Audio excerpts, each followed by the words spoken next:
Gary Patterson in his 15th season at the helm. Might have his best team. That's saying something. His 2010 squad, led by Andy Dalton, went undefeated and won the Rose Bowl. Jerry Kill's in his 5th year at Minnesota. Big Ten Coach of the Year in 2014. Consecutive 8-win seasons. And this has been the Nissan pregame rush. TCU won the toss and elected to defer. We'll have to wait a bit to see Trevon Boykin. Minnesota will receive. Jalen Myrick and Antonio Johnson are deep. This will be a touchback and will come out to the 25 for Minnesota. The quarterback for the Golden Gophers is Mitch Leidner. He's a big kid, was a defensive end in high school. 17th career start, a record of 10-6 coming in. Very involved in their run game. 17 career rushing touchdowns, including 10 last year. He only had 8 interceptions last season, but 3 of those came in their 30-7 loss at TCU. He was banged up in that game.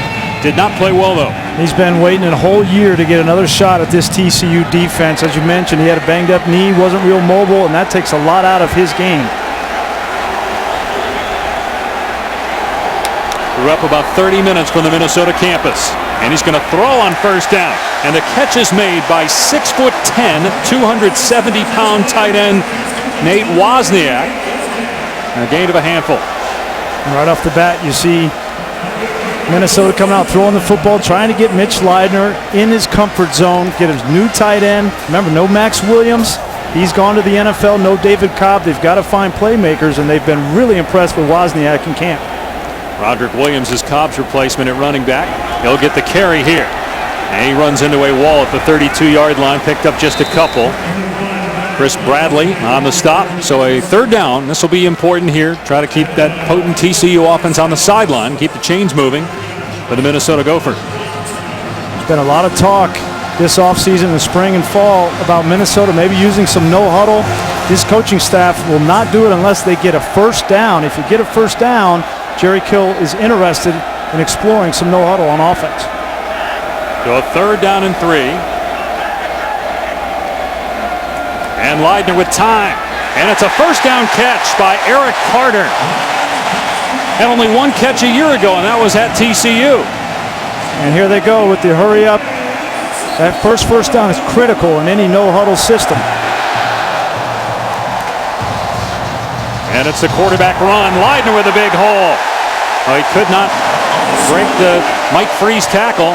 Here they go again after that gain of about 7. And this is Jerry Kill trying to catch TCU off guard. Gary Patterson, this defense, you don't expect this from Minnesota offensive. Another pass play. Leidner dumping it off to Williams. And Williams with a beautiful move. Gets the first down to midfield. Feel the energy of this offense. They're getting this crowd into the game.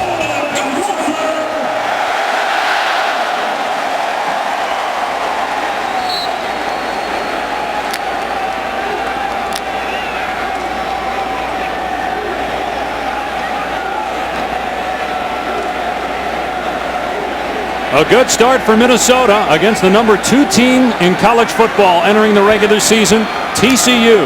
The Gophers with a couple of first downs, and they're on the cusp of getting into Horned Frog territory. Quarterback run for Mitch Leidner, and he picks up a couple of yards. TCU is playing without 2 of its top players on defense. Davion Pearson, preseason All-Big 12, out with an injury. James McFarland, MVP of their bowl game last year, he's out with an injury. And they already lost 6 starters from last year's defense. That's on top of those 6 starters. There's McFarland, an impact player, especially in the passing game, getting after the passer. But you said Paul Dawson, that middle linebacker, was a heart and soul of this defense a year ago. They were outstanding, 8th in the country in scoring defense. They have got to find a replacement. Rodney Smith trying to bounce it to the outside. Josh Caraway and the safety Derek Kindred, their top returning tackler from a year ago, made the stop. So now we have a 3rd and long. And again, this Minnesota offense has already shown something different in this first drive. They get a first down, they go hurry up, which they did none of a year ago. Now they've gotten themselves across midfield, bring up a 3rd and 8 situation. This is where Mitch Leidner struggled last year on the road against TCU, turning the football over. You have to be smart with the ball. Yeah, 3 of his 8 picks last season came against TCU. That was in game number 2. He played much better, though, as the year went on. And he converted 3rd and 8 through the air. Has time to throw, and it's dropped by KJ May. Might not have gotten the first down anyway. So 4th down. They do have an excellent punter in Peter Mortel that will come on here for the Gophers. Yeah, this was just lack of timing here. Leidner wants to throw the ball, throws it a little early before KJ May comes out of his break, and then it's behind him on his knee. That's a tough catch, especially with Denzel Johnson bearing down. Mortel was an all-Big Ten punter last season. And Cavante Turpin, a true freshman, is the return man for TCU. And he was signaling for the fair catch basically as it left the punter's foot. His first collegiate touch. And welcome to the booth alongside Brian Greasy. I'm Dave Pash. Tom Luganville down on the field throughout the game. And you know, Brian, for TCU this year, a ton of expectations. A 180 from last year when nobody thought anything of the Horned Frogs. They won only 4 games in 2013. And the reason is they've got 10 starters back on offense and a Heisman Trophy candidate quarterback. Yeah, and some questions on the defensive side as we talked about. There's no question about the offense. Trevon Boykin, what a special year he had a year ago. He might even be better this season, Dave. In his 2nd year in Sonny Cumbie and Doug Meacham's system. I can't wait to watch with this kid how he can continue to grow and mature as a quarterback in this system. TCU backed up, and Boykin on 1st down finds his top receiver, Josh Dotson, who set the school record last year for receiving yards. Boykin set a number of school records for passing, almost 4,000 passing yards, 33 touchdowns. Remember, he played a lot of wide receiver a couple years ago, so they weren't sure what they'd get out of him last year as a QB. And he was the Big 12 Player of the Year.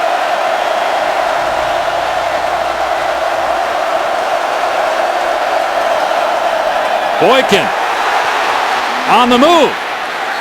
And close to a first down at the 19. Devondre Campbell made the tackle. There's a corner fire, Dave. Blitz by Minnesota, you see, but the athleticism. You cannot leave the ground on Trevon Boykin or he'll make you pay. That was Boykin straight ahead, getting the first down for TCU. Just so dangerous. We know he can throw the football. The thing that jumps out on the film is the deep ball because he has such speed on the outside with Colby Listenby and Josh Dotson. But the decision-making, talking with Sonny Cumbie yesterday, his decision-making over the summer has improved, and he's going through more of his progressions. And Boykin with a great play fake, and he got drilled by Demarius Travis at the 27-yard line. But a good gain, 6 yards on 1st down. And Minnesota understands that Trevon Boykin and this offense are going to make plays. They're going to make plays in the passing game and running game. When he has the football, when 2 is running with the football, Minnesota's main goal is to hit him and make them feel it.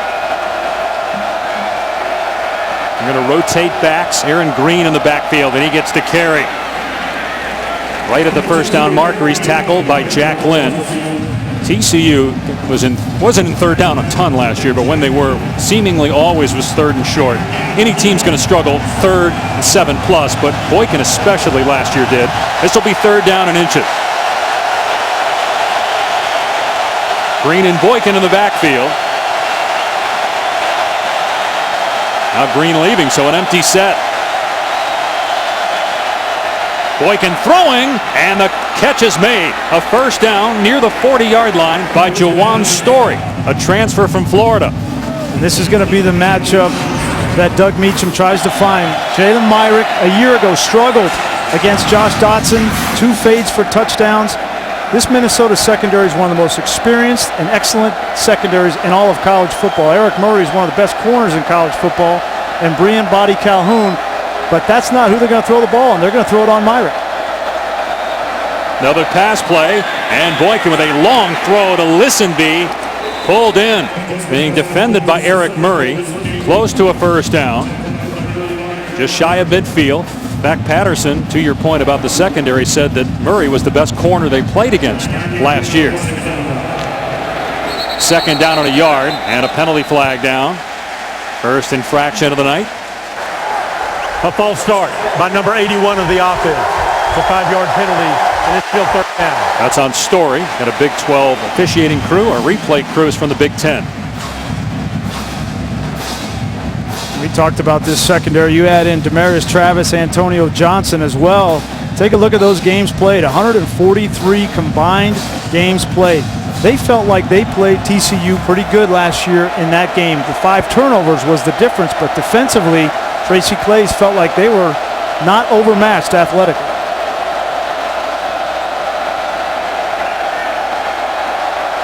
Boyk into the air on 2nd down and 6, and wide open in the middle of the field is Emmanuel Porter. A first down to the Minnesota 46-yard line. We have not mentioned Deontay Gray, who's out of this game with a knee injury. Cameron Eccles-Looper transfers. Emmanuel Porter is a name to remember for TCU as a third wideout. Boykin with a fade that's overthrown. One of many that we'll see tonight. Those taller receivers. Good job by Eric Murray defending Emmanuel Porter, the intended receiver. 2nd down. I had a chance to go to practice last week and watch Porter work. He is tireless. He understands that the stars of this offense are Dotson and Listenby right now, but Porter is coming. He is the next wave as a true sophomore, 6'4", 210 pounds, and they lost David Porter as well from a year ago, so they need a third option just for games like this with teams that have 2 good corners, and he's already stepping up. Play 10 of the drive coming up for TCU. Boykin off play action, has room to run. Boykin breaks a tackle, has the first down to the 34. A 13-yard run. Boykin rushed for over 700 yards last year. It's just unfair when he gets on the second level. Jack Lynn had good spacing, but not able to get him on the ground. Little half roll, and Boykin threw it behind the intended receiver. Buck Jones could not come up with it. 2nd down. Guys, to show you the leadership of Trevon Boykin, Doug Meacham, the offensive coordinator, was screaming down the sideline to get a timeout called before that last scramble. But when you watch Boykin, he went in the huddle. He knew he didn't have the complete call, so he made the call on his own. And again, his legs making things happen when the ideal read's not there. That's the value of his athleticism. 2nd year from Meacham and Sonny Cumbie as co-coordinators, bringing in the air raid system, which worked beautifully last year. All the players bought in. Led to a 12-win season. Out on the flat it goes to Cavante Turpin. Demarius Travis and Eric Murray over there defensively. So now they're in 3rd medium. See how Boykin handles this, their first challenge offensively of the game. This is a situation where Trevon Boykin loves his security blanket. Ty Slanina, he's in the slot. Great route runner, he's right here. Middle of the field is a great place to attack in 3rd and medium. 3rd and 7 officially. Boykin fakes one way, trying to set up the screen. He's in trouble and slammed down at the 36-yard line. Steven Richardson there first for the Gophers. Now they're out of field goal range, you would think, from here. Great job of running. Watch, you're going to try to throw the screen down here. Great job by this defensive line. Recognizing screen. That's a true freshman in Julian Huff, number 20. You don't expect a true freshman to read that screen like that. It's great coaching by Tracy Claeys.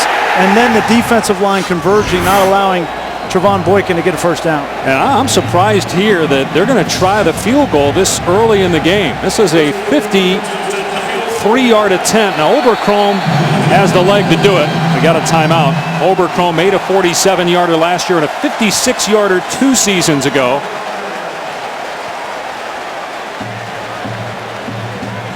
And we'll see if we have a different decision for Gary Patterson when we come back.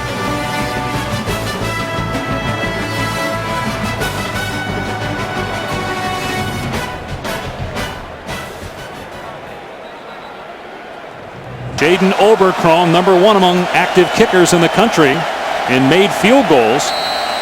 As we mentioned, a 56-yarder 2 years ago. But early in the game, this is surprising, given that Minnesota has not shown the ability, at least last year, to be able to move the football 80 yards every time. And this one is good. Sneaks in for the game's first points. And after a 13-play drive, TCU, thanks to Jaden Obercrom, his 59th career made field goal, drills it from 53. You get the jitters out. 13 plays, gave up some yards, but anytime you keep TCU's offense out of the end zone, I would consider that a win. Boykin was 5 of 7 for 37 yards passing and rushed for 20 yards on that drive. 53-yard field goal, and he still has something left for the kickoff. It'll come out to the 25 for Minnesota. Let's check in with Tom Luganbill. Well, fellas, a year ago in this matchup, it was all about self-inflicted wounds for Minnesota. Turnovers, horrendous field position, which immediately led to points for TCU. We've already seen with Minnesota's first drive, they may not have come away from points, but they got themselves in a position where they could punt the ball away and force TCU to play the long field. And in doing so, they were able to hold TCU to a field goal. You manufacture a couple of explosive plays. You don't just allow the easy one for TCU, and all of a sudden in the fourth quarter, you're in this ball game if you're Minnesota. One of the questions is, can they get explosive plays in the passing game from Mitch Leidner? Leidner was 3 of 4, 16 yards on the first possession. And TCU not fooled there as Leidner is pushed back, no gain. Take a look at our impact players on D. Yeah, a couple of guys on defense, Dave. Mike Freeze, Sammy Douglas, trying to replace Paul Dawson, Marcus Mallett, Sam Carter. They lost the heart and soul of this defense, TCU did. Mike Freeze is a true freshman who was hurt all of his senior year of high school, so he's playing his first game since his junior year of high school, and to do it in this stage is asking a lot. Leidner hit from behind, and it's scooped up by Caraway of TCU. It's ruled a fumble on the field. Terrell Lathan chopped it out, and TCU recovers at the 15-yard line.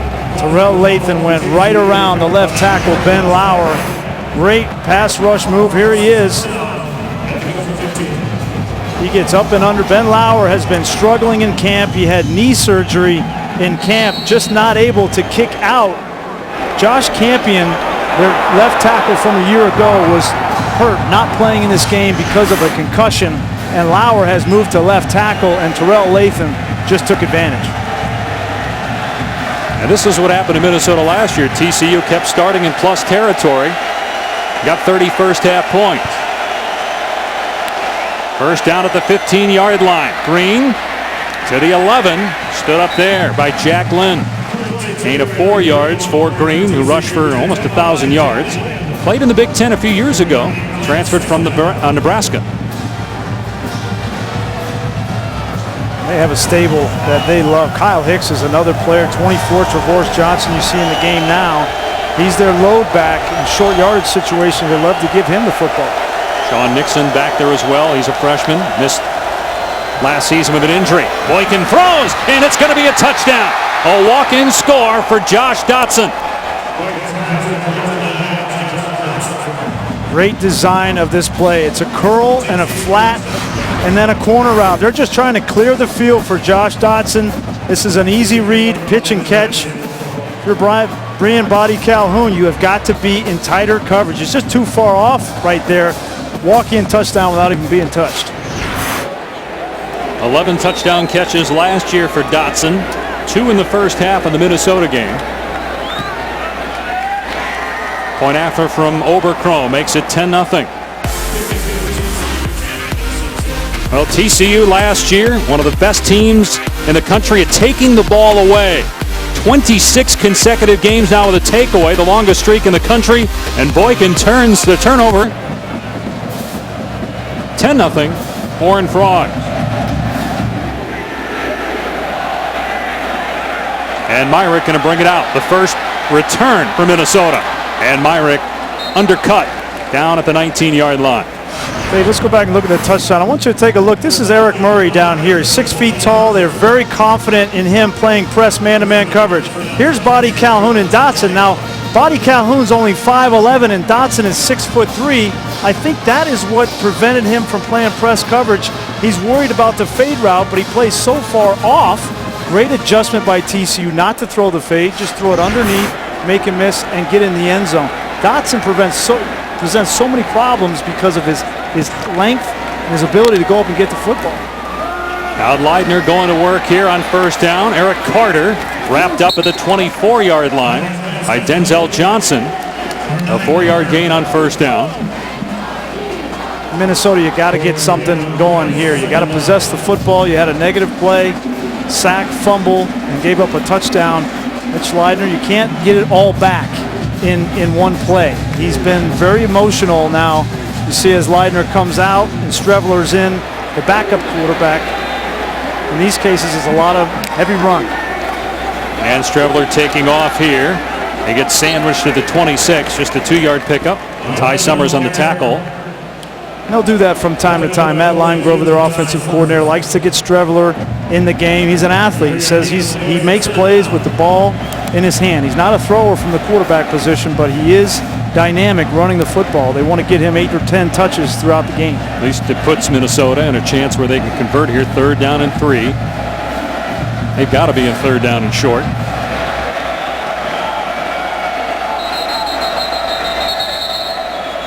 Got a stoppage of play and a Minnesota timeout. Play clock was at 9. 30-second timeout. Back in a moment with a 3rd and 3 for Minnesota.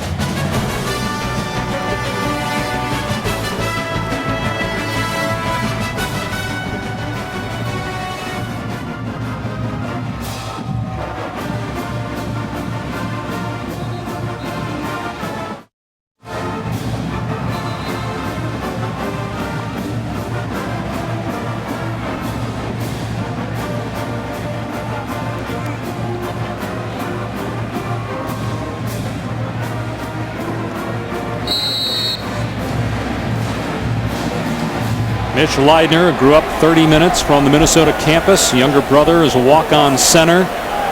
Trying to keep the chains moving here and keep that TCU offense on the sideline. A 3rd and 3 for the Gophers from their 27. Hand off to Williams, and he is going to come up just short. Knocked down at the 29. Ty Summers with a hit. 4th and 1. Great job by that TCU linebacking core. You mentioned Ty Summers. He's going to rotate in. Mike Freeze was in there. Great job of reading their keys and getting a hit on the running back and bringing up a 4th down punt.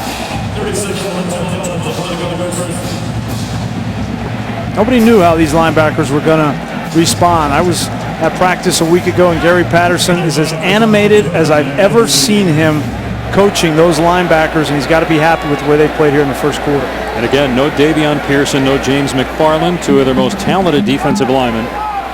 Both out with injury. McFarland here. Pearson did not make the trip.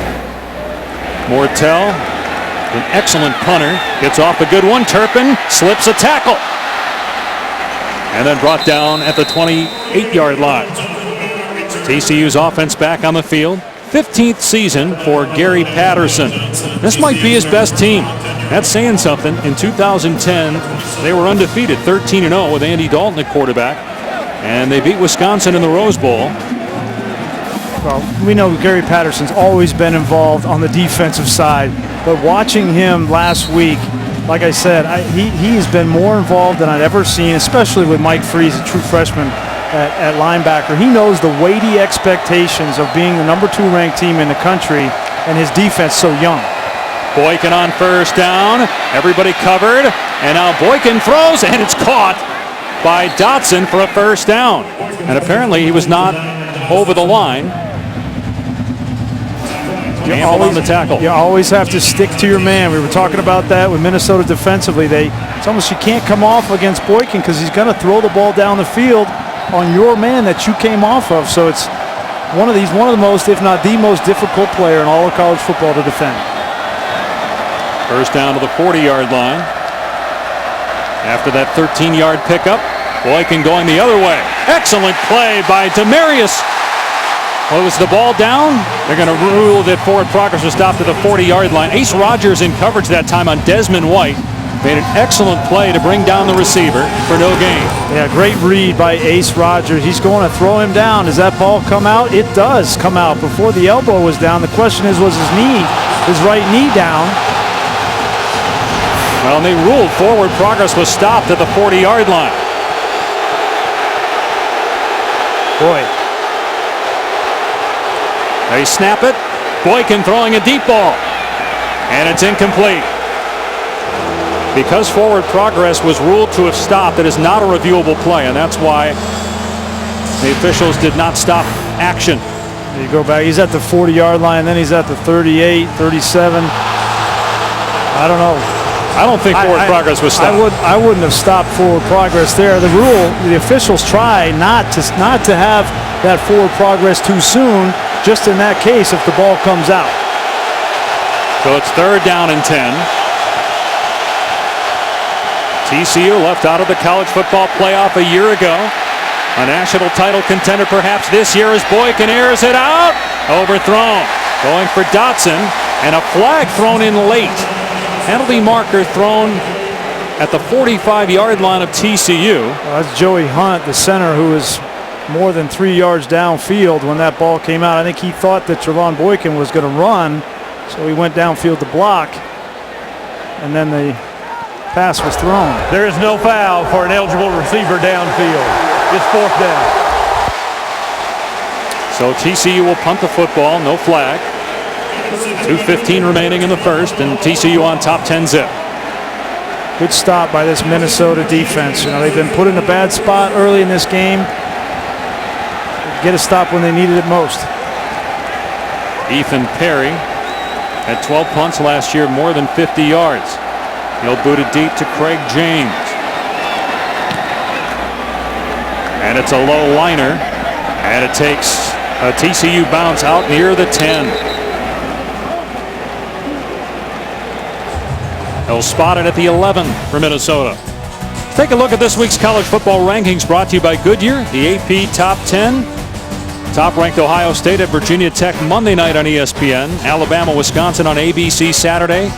Baylor, like TCU, left out of the playoffs last year at SMU tomorrow night on ESPN. So which one of those, partner, which one of those top 10 teams should be on upset alert? Well, I think Alabama.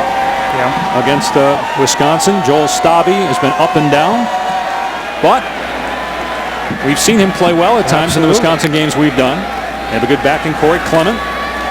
Roderick Williams gets the carry, picks up 2. You know, a lot of people had Arizona State way up there too, and I think they're going to have their hands full with Texas A&M. That's going to be a great ball game. It's one I'm looking forward to the most. What do you think about that Alabama-Wisconsin matchup? Well, there's so many questions for Alabama, but you know, we've learned that there's been questions at the quarterback position before, and they've overcome it. But I don't know. In this case, it's a little bit different than it was a year ago with Sims and Coker. I think they've got more questions at that position than they've ever had. 2nd down and 8 for Minnesota. Leidner to the air. Through the hands of May. Incomplete. Nick Orr in coverage. So it's 3rd down and 8. These are the plays you got to make. From quarterback to receiver. DJ May on a simple slant to drag slant. Good route. Ball's high, and it goes through your hands. Both guys are responsible for that. It's got to be a better throw. If that ball is in his face mask, he might run for another 10, 15 yards. But those are the plays and the details that Minnesota offensively hasn't had in the past. And if they're going to take that next step, they need to be able to convert. And now if you're TCU, you know it's coming. Leidner in trouble, gets hit as he throws, and that may have forced an errant pass. May, the intended receiver. Lathan, who had the forced fumble, getting around Ben Lauer earlier, got pressure that time also. Yeah, and Matt Lauer is going to need to get some help. Here he is right here. He's just coming, same rush as we saw, sack fumble. Matt Limegrover might want to think about chipping it back out, putting a tight end next to Lauer. If you know that you are thin at the tackle position and your guy has just come off of surgery, knee surgery, help him out. Don't put him on an island like that, because bad things are going to happen. Now Mortel punting out of his own end zone on 4th and 8. And running up to get it is Turpin. He signaled for a fair catch and a penalty flag down. You can't take off after you signaled, or it's an infraction against TCU. And what did Gary Patterson tell us? Well, I was asking Coach Patterson, Cavante Turpin's a true freshman. By number 25 of the receiving team. He gave a fair catch signal and then advanced the ball. Gary Patterson says, you know, Cavante doesn't know what he doesn't know. He said if he's coming forward he's gonna signal for a fair catch. If he stays, right now he's telling him, if you stay still, you have a chance to return it. But anytime you're coming forward, I want you to fair catch it. So there he goes. And he just says, well, maybe they didn't see it. Well, you're really supposed to have your hand up waving it for it to be a valid fair catch. I wonder if he was trying to tell guys to get out of the way. There was a line drive and he was in traffic. Yep. But TCU starts in plus territory at the Minnesota 49-yard line. Turpin stays in the game. So the coach showing confidence in Turpin. A lot of green, and Turpin is inside the 35. A 16-yard run for a 150-pound back in Cavante Turpin. Well, Gary Patterson, he only coaches the guys hard that he knows can really play. And he knows Cavante Turpin is going to contribute on this offense and in special teams a lot this year. So he's fast, shifty, he's got a different gear. And that's saying something on offense with guys like Colby Listenby.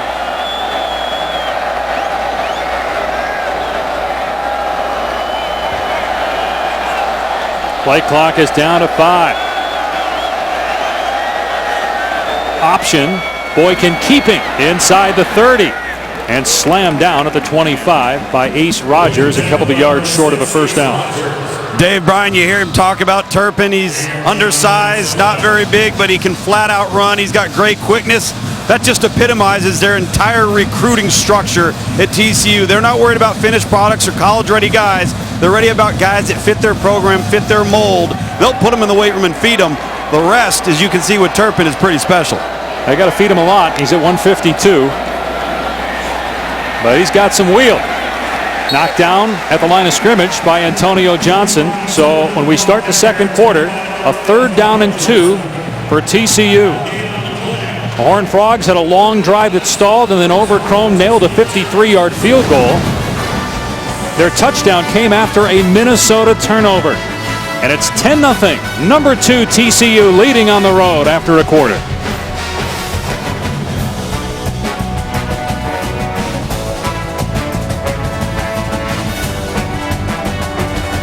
TCU in 3rd and long. When TCU's been in 3rd and 6 or more, they're 0 for 2. 3rd and 5 or less, 2 for 2. And this is a 3rd and 2 at the Minnesota 25.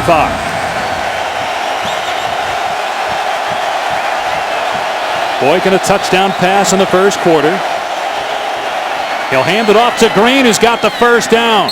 He stumbled, otherwise he might have gotten more, but still picked up 5 to move the sticks. Yeah, Minnesota tried to bring an internal pressure with Pope, the linebacker, and they just guessed wrong, and they got creased. Sometimes you got to shoot your gun on defense and take a chance to get a negative play, and it just came up on the wrong end for Minnesota. Fresh set of downs from the red zone now. Boykin to the air. Going to Dotson. Nice play by Murray. In single coverage on Dotson, drags him down after a 4-yard pickup. This is one of those points, you know, every game has a bunch of points, an inflection point where the momentum can really get out of hand. And if Minnesota can't keep TCU out of the end zone and they go down 17-0 early in the second quarter, it's kind of like it was a year ago when they were down 24-0. It's hard to come back from.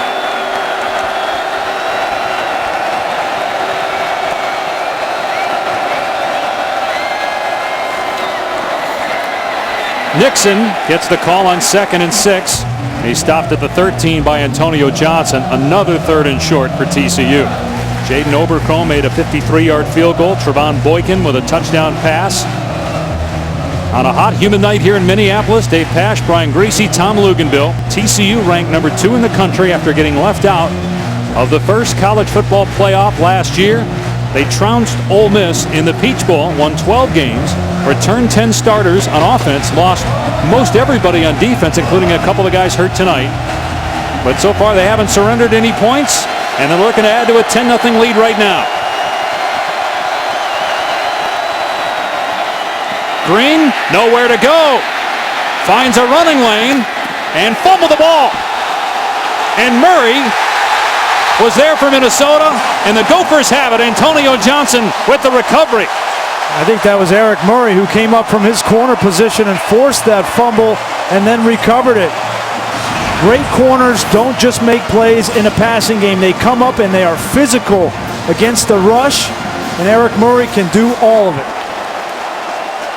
Talked about that inflection point, that momentum point, and you need your senior leaders. You need your guys that are your best players to make plays when the game is on the line, and Eric Murray got up in front of the team yesterday at practice and talked about that, talked about making plays and leaving nothing on the field, and he's backing it up with his play. You and I were getting the feeling up here that if it's 17-0 ball game, Minnesota had to have that. The Gophers got it, and now they take over at their 13-yard line. Rodney Smith is the running back. Straight ahead to about the 15-yard line. They rule him down. True freshman Mike Freeze, their middle linebacker, made the hit. Smith is a redshirt freshman. Will get some carries this year. Roderick Williams is their featured back.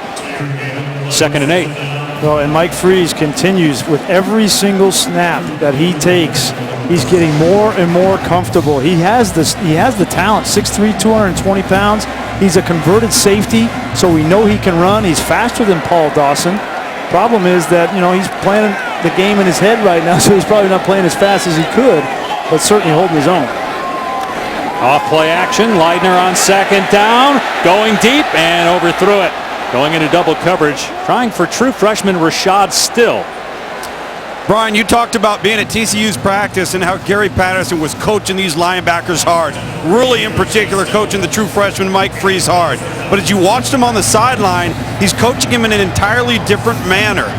More calm, a little bit more almost as if he's caring about how he feels coming off of each series. He's doing a really nice job of handling young players' emotions. Right now, Mike Freeze is a smart and heady player on this field, and the game is not too big for him, certainly not overwhelmed, and not overwhelmed at the point of attack either. Oh, and Gary Patterson knows exactly how to coach these guys. He's hard on them in practice, and in the game, he's supportive, and that's exactly what you want to do to get the best out of him. Delay a game here on Minnesota unless Jerry Kill called timeout. By number 7 of the offense. It's a 5-yard penalty, and it's still 3rd down. 3rd and 8 is difficult enough for Minnesota's offense. Now it's 3rd and 13.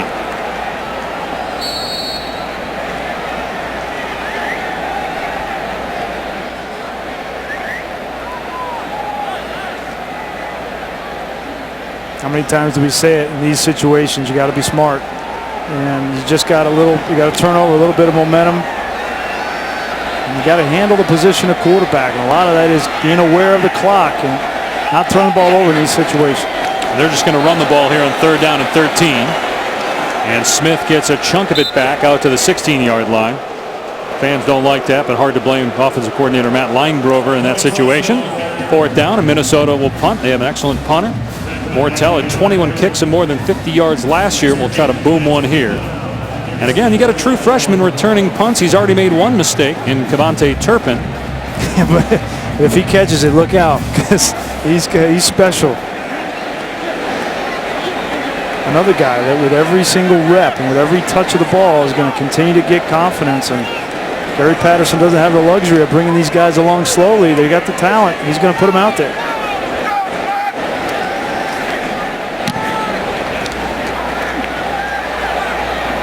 Turpin letting this one go, and it takes a Minnesota hop. That's exactly what they wanted there from Mortel. To about the 26, 10-0. Horned Frogs take over after a 59-yard punt. And Boykin hands it off to Trevoris Johnson for a gain of 4. You know, Gary Patterson and Jerry Kill go way back. They're very good friends. Kill was one of the groomsmen in Gary's wedding. Good looking photo there. Boykin taking off here. He gets leveled at the 31. Only a 1-yard gain, so 3rd down coming up. It's been fun to talk to these two guys and to get a window into the relationship between Gary Patterson and Jerry Kill. The utmost respect for each other. You know, Gary Patterson told me, he said, if there's any coach in college football that's more like me than Jerry Kill, I don't know who it is, because these two guys from Kansas, assistants on the Pittsburgh State staff, have a ton of respect for each other.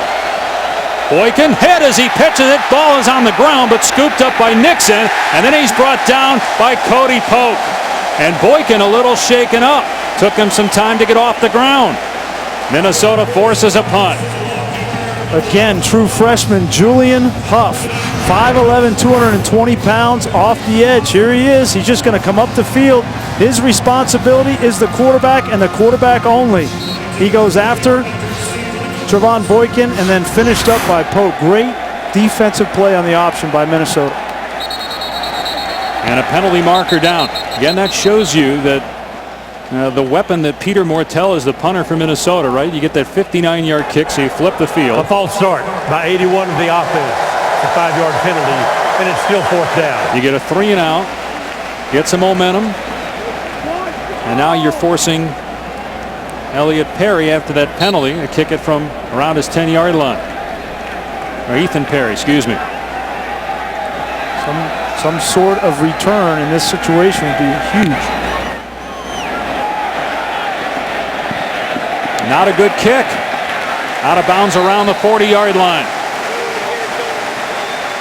So Minnesota with excellent starting field position. Down 10-0 here in the second quarter. Mitch Leidner in the Minnesota offense struggling after that first drive where they picked up 2 first downs. Nothing since, and only 33 yards of total offense. What has to change? Yeah, I think they need to start getting the ball to their tight ends. Wozniak, you see there, number 80, big 6'10" tight end. Get some misdirection in the running game. And here's a flea flicker. Creativity on first down. KJ May is there for the grab at the 25-yard line. Looks like they're going to get up to the line of scrimmage maybe and go tempo, but great call by Matt Limegrover. Not a great throw. If that ball is out in front of May, it's a touchdown. Great job coming back and getting the football. 35-yard pass play. They go hurry up. Williams on the ground inside the 20. Got a handful on first down. Mike Tua'u on the tackle. Minnesota won't huddle either here. Sorry, Dad. I like spreading it out and giving the ball to Roderick Williams as a sledgehammer at 235 pounds in the middle of the field.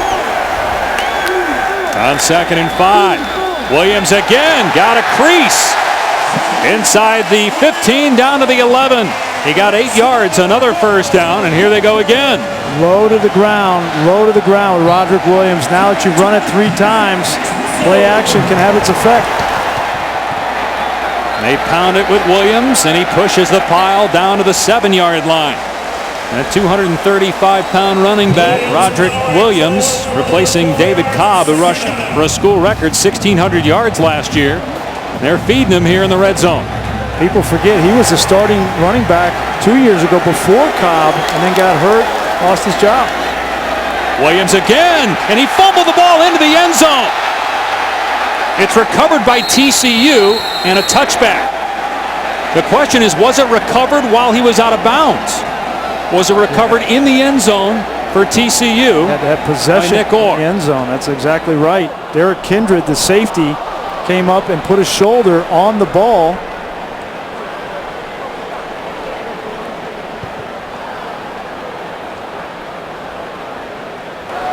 The ruling on the field is that the ball was fumbled in the field of play and recovered in the end zone by the defense. First down. A huge mistake by Roderick Williams, fumbling the ball as he went skyward. And boy, hard to tell. Was it kicked out? No, it was the shoulder of Derek Kindred. He came, put a shoulder on it. There's the recovery there. That's Orr, number 18. The ball's definitely out. And that ball, there he is. He's got it in possession and a shoulder down. And the ruling on the field is that he is down in the end zone for a touchback. I think it's a good call. I didn't hear him call me. And Boykin keeping it on first down. Picks up only a couple. Let's bring in Doug Rhodes, our rules analyst, former ACC supervisor of officials. What'd you see, Doug? Well, it was clearly a fumble. The ball came loose in the field of play. The only question is, was the recovering player in contact with the sideline? I think he wasn't, and that is a correct call. A big mistake by Minnesota. 2nd and 8. Boykin. A broken tackle and then getting smashed to the ground is Sean Nixon, short of the marker at the 29. So 3rd down and 1. Turnover's the story again today for Minnesota, just like last year as Boykin. There's a flag down. Was there movement? TCU may not have been set there. Penalty marker came in late after the snap. Well, Trevon was trying to get the ball snapped before Minnesota got set, and I don't know that his guys were set. A false start by number 7 of the offense. He never got set. It's a 5-yard penalty, and it's still 3rd down. It's Colby Listenby. So now it's 3rd down and 6 instead of 3rd and 1. There he is. Sometimes you out-trick yourself, but now brings up a great opportunity for Minnesota in a 3rd and 6.5, 7-yard situation to get off the field immediately after a sudden change turnover. TCU 3 of 7 on 3rd down. That's because they've been in some 3rd down in 6+ situations like here. Boykin guns it, and Dotson can't hang on. Kunle Ayinde in coverage. 4th down and a punt. All of a sudden, Trevon Boykin doesn't look quite as comfortable in the pocket. Same route as they scored the touchdown on, but nice job there by Ayinde to come over and just get in the peripheral vision of Dotson. Incomplete pass. Last punt by Perry wasn't good. Neither is this one. And fair caught in traffic by Craig James at the 45-yard line. Minnesota couldn't make anything happen last drive after getting into the red zone. We'll see what happens when we come back.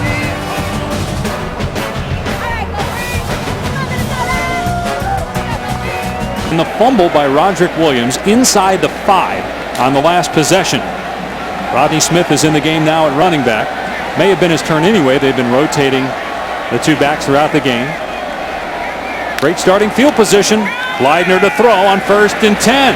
Going deep, and it's incomplete. And man, Eric Carter had 2 TCU defenders defeated that time, but they could not make the connection.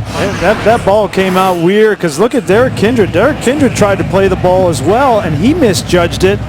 And then right after that, Carter misjudged it. So a missed opportunity. That ball right through the hands of Carter. And stumbling is Smith. The ball is on the ground again. They rule Smith down, though, at the 48. So a 3-yard gain. 3rd and 7 coming up here for Minnesota as we're inside 7 minutes to go in the half. Dave, that was almost a touchdown there. If Smith was able to keep his feet, there was a huge hole. He just got tripped up as he tried to get through the line of scrimmage. 3rd and 6. Leidner, and this time May hangs on to it. A 1st down at the 43 of TCU. Something to build on for Matt Leidner. There it is. 3rd down, big. You got to be accurate. In that case, tight man-to-man coverage, small windows. He puts it a foot in front of the number for a 1st down. Mitch Leidner now 6 of 11, 64 yards.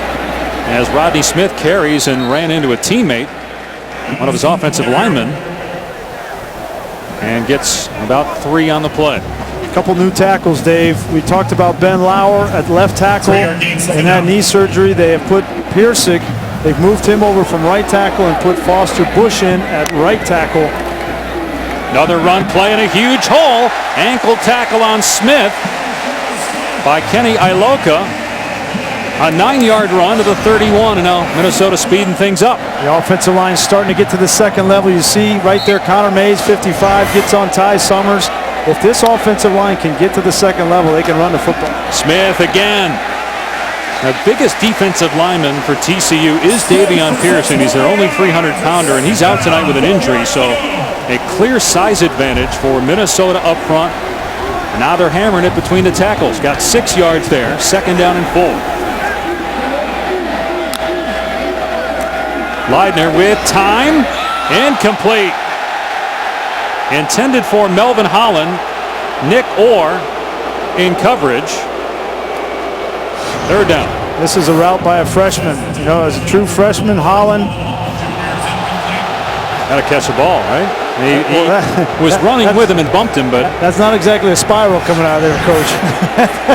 That's not the easiest ball to catch. That thing was going up and down. Here comes pressure, and that forced another poor throw. Caraway got around the right tackle that time.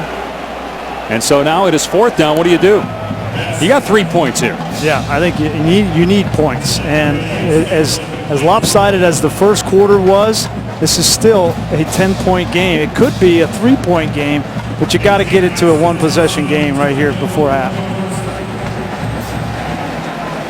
Ryan Santoso, who was 12 of 18 last year, will attempt a 43-yarder to get Minnesota on the board.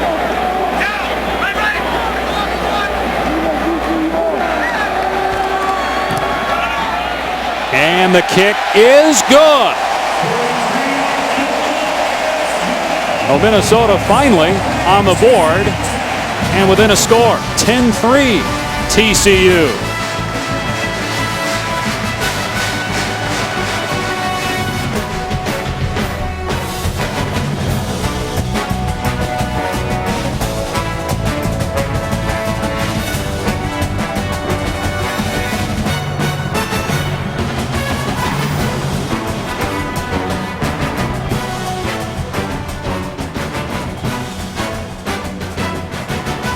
College football analysis. Reese Davis, your new host. Herbie, Dez, and Coach Corso are back Saturdays 9 a.m. We kick it off from Fort Worth, Alabama and Wisconsin on ABC Saturday night. Santoso kicking off. Listen, be one of the fastest guys in college football, a track All-American.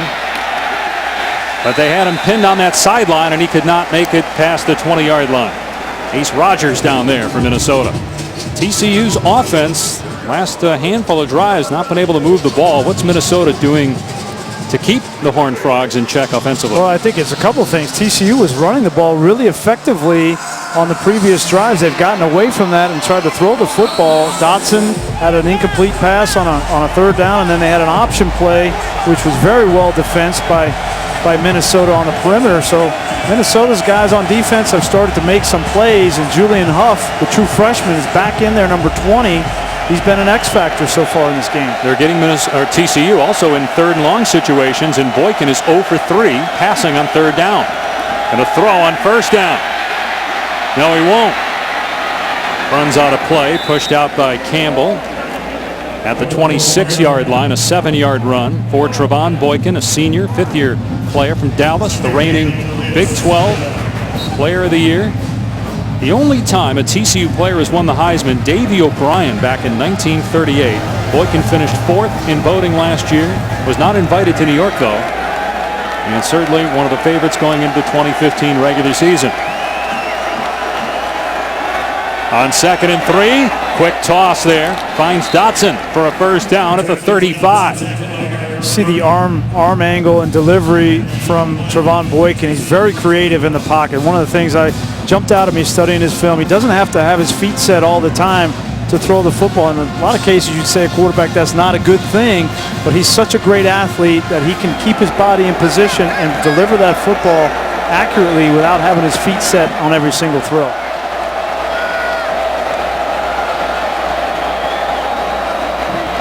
Boykin pulls it back, looking deep, one-on-one coverage down the field, incomplete. Emmanuel Porter could not come up with it. They targeted Jalen Myrick, and it's 2nd down. That's got to feel good for Jalen Myrick. He's the one that was beat 2 times for touchdowns in last year's game, and again, he's downfield, great coverage, nice job of not putting his hands on the receiver. Very tempting. Could have been an easy pass interference call, but it's well played by Myrick.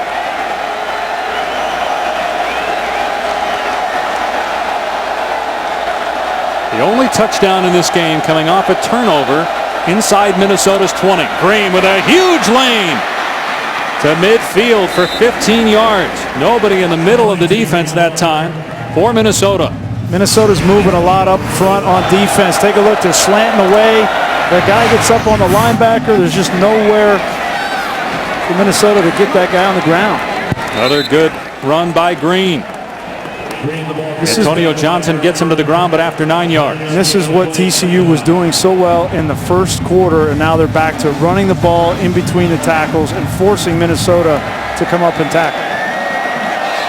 There's some movement by one of the up men, Dominic Murka.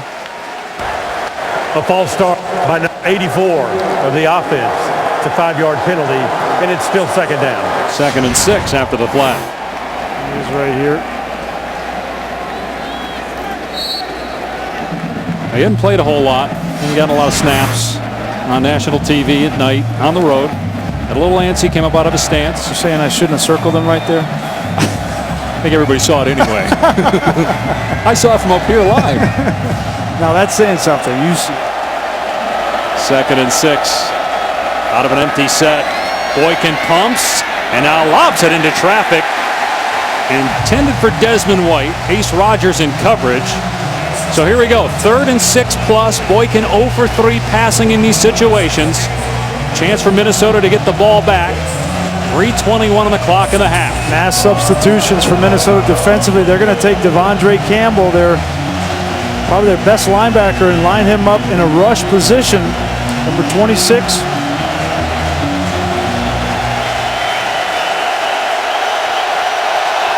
Minnesota rushes 4. Boykin has a man underneath. The first down grab made by Sean Nixon. First down at the Minnesota 38. So many weapons. So many weapons. Have you heard of Sean Nixon? No, we haven't heard of Sean Nixon. He's a redshirt freshman. And not just the running back, but now they spread him out and throw the football to him. It's hard to defend. Boykin to the air again. And it's Nixon again. He was injured in camp last year and missed the whole season. You know, one of the things we don't talk a whole lot about with TCU's offense, they got such great players in Listenby and Dotson on the outside, but they work the inside of the field. If you get a penalty, a stoppage here, but that opens up all of the middle of the field for Slanina. Minnesota calls their second timeout of the half. Minnesota calls for time. TCU driving, leading by 7.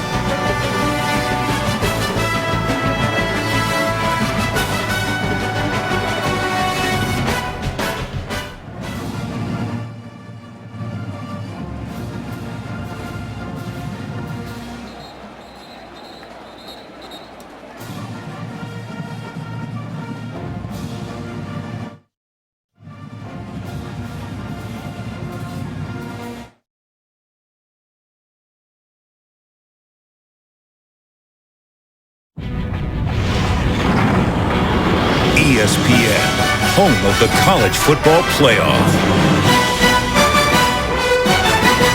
TCU left out last year, was ranked 3rd in the penultimate college football playoff rankings, then left out, went to the Peach Bowl, a New Year's 6 game and won, brings back most of its offense from a year ago. And on 2nd and 5, it's Boykin getting the first down. Inside the 30, made it to the 26.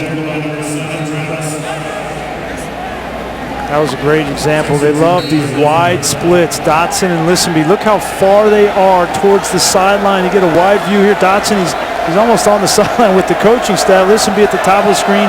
When they do this, they love to run the ball. They're just trying to create running lanes. Here it is. Green gets a block. Makes a great move inside. And then tracked down by Devondre Campbell. But after he gets the first down. All the way to the 14. A 12-yard run for Aaron Green. Everyone on this offense is asked to do the dirty work. That time Nixon came in and got the crack block that sprung Green to the outside. This redshirt freshman coming in and getting the linebacker, and then a great move by Green. Minnesota had a fumble inside the TCU 5. On the next possession got a field goal. Trying to keep TCU off the board here to end the half, but a good drive by the Horned Frogs. They're inside the 15-yard line. And they fake the end around. Boykin inside the 10. Dives to the 9-yard line. A handful there for Boykin on the ground. It's going to be a reoccurring theme for TCU throughout this year, Dave, I think, is how much to run Trevon Boykin. There's going to be times where he's back to pass and he just creates as an athlete, and those are the times that you want him to run the ball, but how many design quarterback lead draws, quarterback power in between the tackle runs are you going to have with Trevon Boykin at 205 pounds? You're going to take a risk. It's got something that Gary Patterson's got away. 21 passes, 11 runs for Boykin so far. 2nd down and 5. Boykin, and his pass is nearly intercepted. It's hard to get it over that guy. You don't see a lot of 6'5", 6'6" linebackers, but Devondre Campbell, tall, but couldn't bring down the football. Great read. He acted like he was going to rush. Great opportunity for a sudden change situation, and Devondre Campbell normally makes that play, and it was only the green grass in front of him. Although I don't think he would have outrun Trevon Boykin probably. Still another missed chance for Minnesota. And Boykin hit, and down he goes. Theron Cochran. First time we've called his name. A loss on the play, and so TCU will have to settle for a field goal attempt. They really wanted Theron Cochran to be the leader this year. He's just going to come upfield. The reason he can take the quarterback is because he feels comfortable that his secondary is going to take the back. So that frees him up to take quarterback. Tackle for loss. And so Jaden Oberchrome, who has made 59 field goals for his career, #1 among active kickers, a 53-yard field goal for the first points of the season in the first quarter. And TCU going to call a timeout here with 28 seconds left.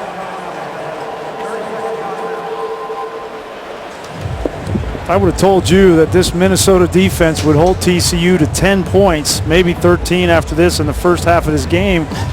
You'd say that's a big win, right? A big win. They just need to get something on the offensive side, and they started to do that with some change of pace stuff and run the football. But this is a win in the first half, even though that this has been a lopsided game at times. I think Minnesota's got to feel confident going into halftime. What about TCU? #2 coming in preseason. Do they look like a top 2 team right now? The first game of the year is always kind of messy. There's always turnovers. There's always mistakes. You got a brand new defense for the most part.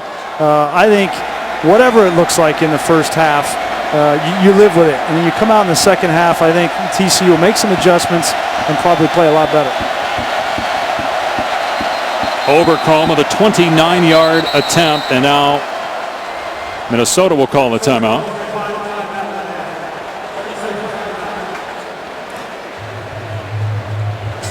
A lot of gamesmanship for a 29-yard field goal, but these guys have been going at it all off season. Again, these are great friends, and a lot of coaches have their guys they like to call and bring in and talk defense or talk offense with, and Kill and Patterson, they normally do that, but the last 2 years, because they played each other, they haven't.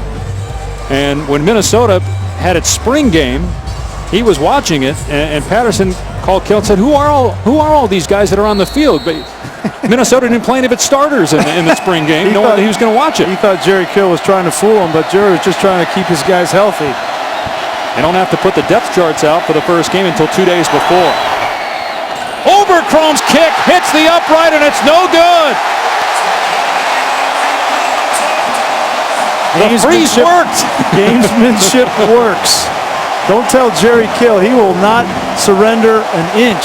Any advantage that he can get, he's going to take it.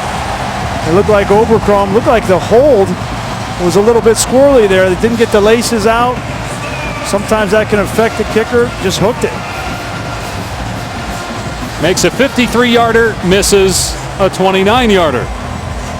And Jerry Kill's like, man, finally we get a break in this game tonight. And Minnesota content. Going to halftime now. Land Rover halftime report coming up with John Saunders and Mark May.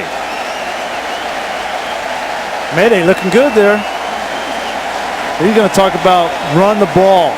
Minnesota, run the ball.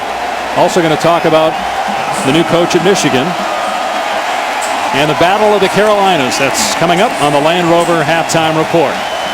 John Saunders and Mark May.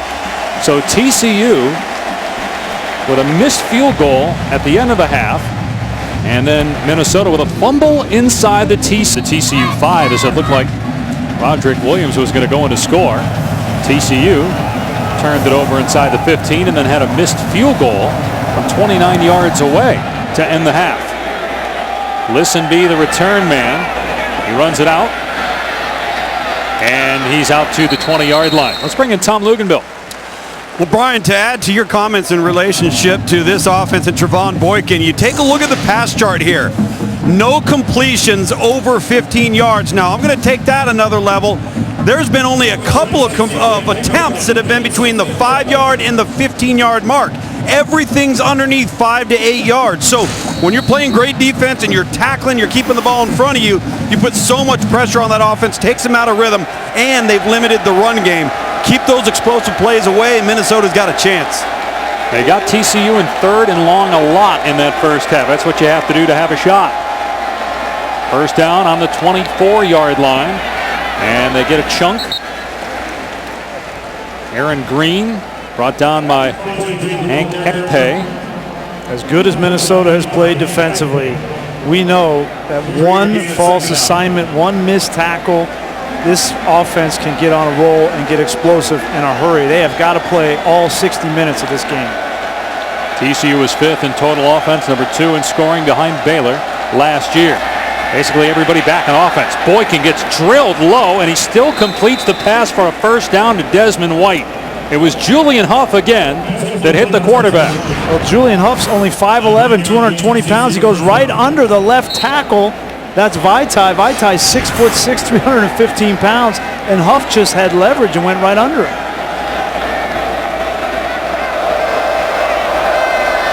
Boykin with a ton of time. Deep pass is pulled in by White. And a touchdown saving tackle by Bodie Calhoun. But it's a big play inside the 40. And here's the frozen rope. We've seen this time and time again. When you give him time, a confident passer, Des White is shifty with speed. Those are the kinds of plays that kill you.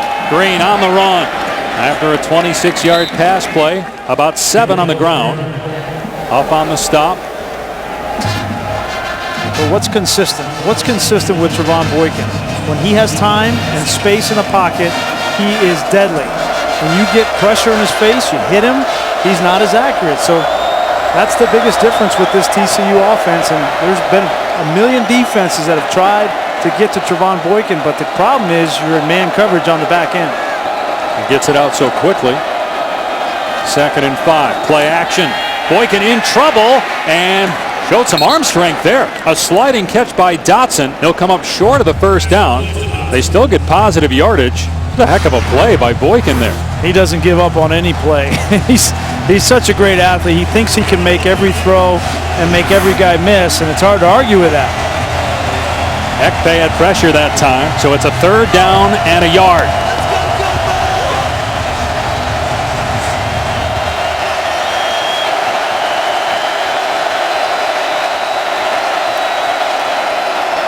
It's Green. Easily gets the first down inside the 25-yard line.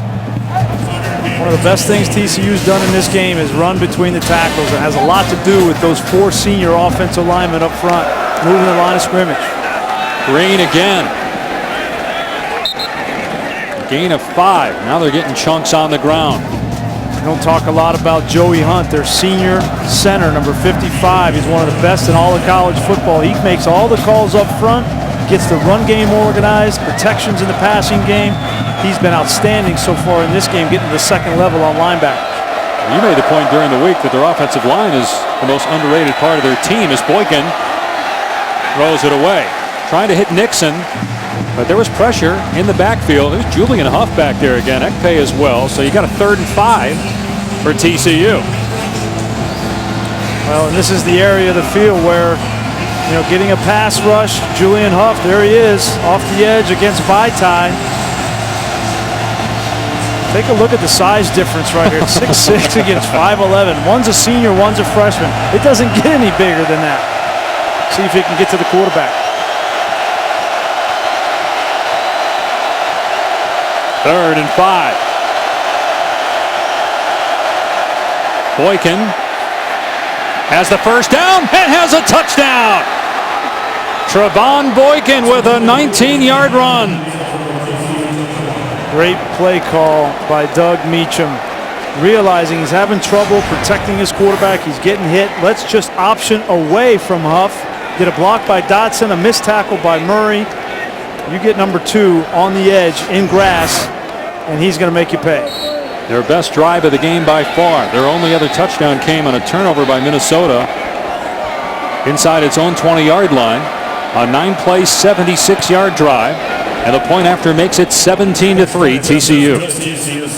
Get the feeling with TCU, it's only a matter of time. There's so much talent on this offense. You can't suppress them for 60 minutes. They're making them pay now.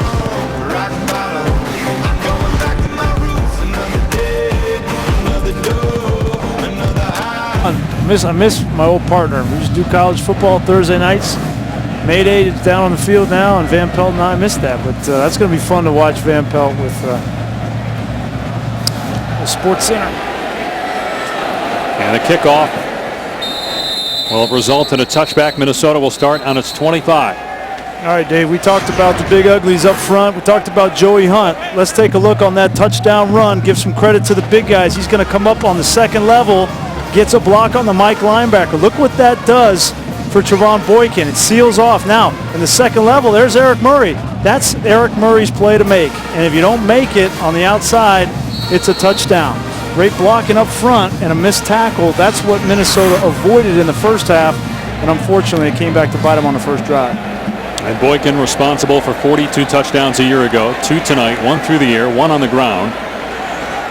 And now Minnesota has scored just 3 points in the first half. Finds itself down 14. And Leidner to throw.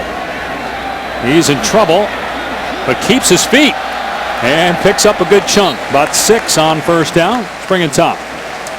No, the way this game is going now, this offense wants to be hurry up. They'd like to be hurry up all the time, as you see right here, but they can't do it each and every snap because they're so banged up in the offensive line.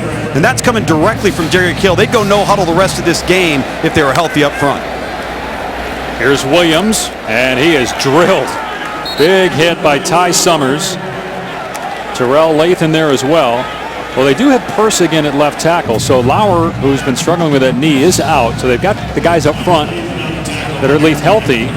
Josh Campion out tonight due to a concussion. He had started the last 39 games for Minnesota. 3rd down and 4. There's a flag down on the backfield. Leidner's pass is incomplete, intended for Eric Carter. He wanted pass interference for Anthony Tejada on the coverage for TCU. See what the penalty marker is for in the backfield. A chop block by number 79 and 39 of the offense. The penalty is declined. It's 4th down. That's Persick right here. These two guys, Roderick Williams, Persick. Persick is engaged and you go low, and that's the definition of a chop block. And this is the danger. This is the danger of Minnesota going no huddle. Is they come out after giving up a long touchdown drive and they go 3 and out. They can't get a first down, and they're going to punt the ball back with their defense tired. And that's the give and take when you go no huddle. Your defense is gassed after you're on the field, and TCU finally got a big play offensively with that Boykin run.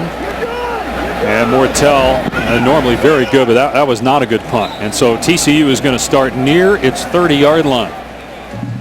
17-3 Horned Frogs early in the 3rd.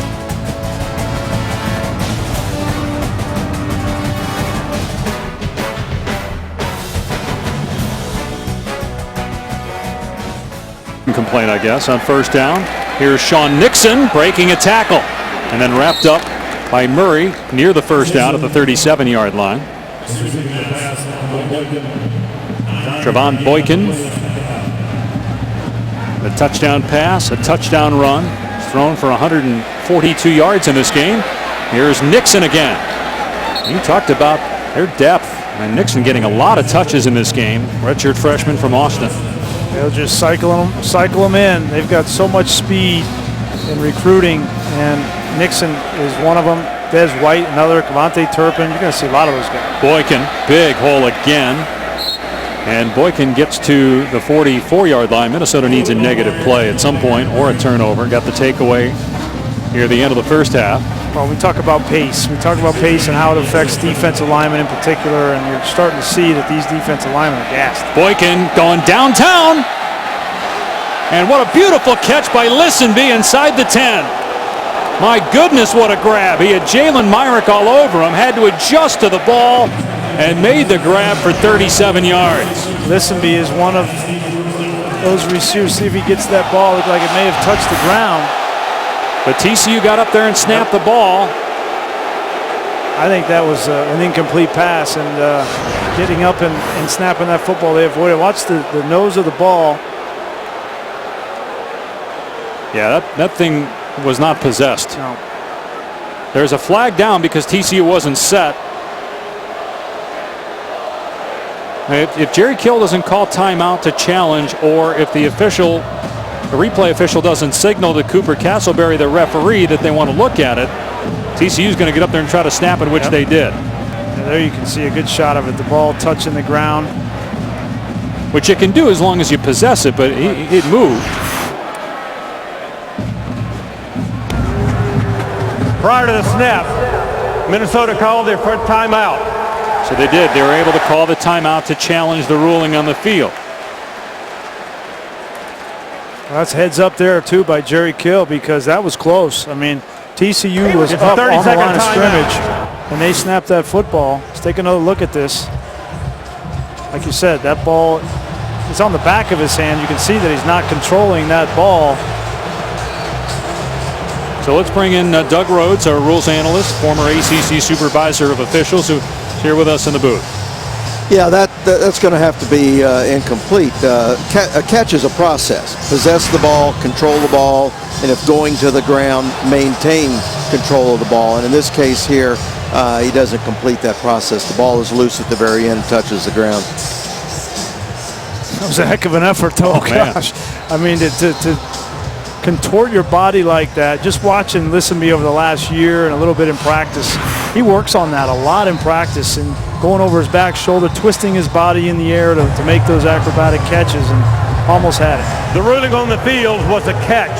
The previous play is under further review. Because of the timeout. Now, they didn't announce that Jerry Kill is challenging it. But when you call timeout, you're allowed to challenge. If you win the challenge, you keep it. If the ruling on the field is overturned, he'll keep that challenge. Now, Listenby has had a knack for making the incredible catch and sometimes dropping the routine. That's a pretty good throw by Boykin, too, huh? First time they've really attacked down the field, and again, that was on Myrick. You made the point, Brian. You think that Trevon Boykin could be better this year? In what regard? Where do you see the evolution of his game? You know, I think in talking with Sonny Cumbie, his quarterback coach, last night, you know, he said there were really two areas. He wanted him to value the ball a little bit more. Last year, he felt like there were times where he didn't value the football, specifically in games like against Kansas, West Virginia, Texas. He's got to value the ball, and he was worried about that because the more experienced quarterbacks sometimes will take more chances because they're more confident. So that was number one for Coach Cumbie. And then number two was being able to know the offense a little bit more, be able to take more control of some of the checks in the offense, attacking grass. That's what they call it at TCU, is getting the ball in space, attack grass, and allowing Trevon Boykin in pre-snap and post-snap situations to make those checks and reads. And he felt like in the offseason they worked on that, and he's gotten a lot better. He's got more passing yards this half, 98, than he had on the first half, 94. Now, they've got to look here, assuming this is reversed and it's incomplete. They've got to figure out, okay, how much time's on the clock? Where do we go back to spot the ball? What down is it? There's no doubt that this guy's going to be, if TCU, with 10 starters back on offense, is as good as it was last year, he's going to be in the Heisman conversation at the end of the year, and TCU will be in the playoff conversation. They have, after this, an easy non-league schedule, and then when they get into Big 12 play, they have to go to Kansas State, Oklahoma State. Their final two league games are at Oklahoma, home against Baylor, Friday of Thanksgiving weekend. That last month of the season is brutal. On the road for those two games, Stillwater and Norman, and then that big matchup everybody wants to see from Baylor. After further review, the receiver did not maintain control. It's going to be third down. Minnesota is not charged with a timeout. So he wins the challenge. He gets to keep that challenge. And that may have saved the game for Minnesota. TCU's got a third down and long now. They've got to get the stick set correctly. And a huge down, maybe the play, 3rd and 4. But maybe the play of the game here for Minnesota defensively. And they've had a lot of success defending the pass in these third down situations. Where they've struggled is defending the run, and specifically Trevon Boykin. So I expect Tracy Clay, as a defensive coordinator, to be keen on number 2, running with the football. He's got 72 rushing yards. Had a 19-yard scamper for a touchdown on the last TCU possession.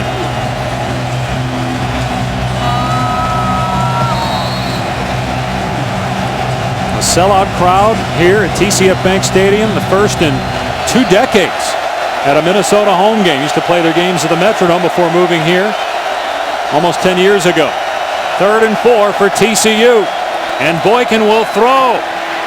Steps up to the sideline. Dotson dives, and he's got it. A first down catch at the 30-yard line by Josh Dotson. All-out blitz pressure on Trevon Boykin. He extends the play as he does so many times. Look at that effort by Dotson. 2 of these receivers, Listenby and Dotson, that's rare kind of effort and ability to change their body like that in the air. The previous play is under further review. So this is from the booth. They're going to look at this, but again, that angle looked like he clearly caught it. How about Boykin? There's a couple times now we've seen tremendous arm strength on the road. Again, that's great concentration by Dotson. Yeah, did it hit the ground? Did he possess it? That's a catch. That's a great catch. Ball doesn't touch the ground. In his chest, it's controlled to the ground. It's a great catch. Yeah. And again, I thought Minnesota brought all-out pressure on this play. They had perfect play called, and they just can't get Trevon Boykin on the ground. He extends the play, and then with his athleticism, he's able to get that ball. After further review, the ruling on the field is confirmed. First down. So first down at the Minnesota 30-yard line. TCU in the second half, 3 of 3 on 3rd down. Josh Dotson, likely an NFL receiver. 6'3", 200 pounds. Transferred from Wyoming a few years ago. Walked on at TCU. Had a great night. Boykin, off play action. Got a man wide open. Through the hands of Emmanuel Porter. I don't know if Boykin was upset with Porter or upset with himself for not completing that pass. Blown coverage. Porter's running wide open down the middle of the field, and sometimes quarterbacks will try to lead that receiver in that situation. That ball's thrown a little bit behind and high to Emmanuel Porter. He knows.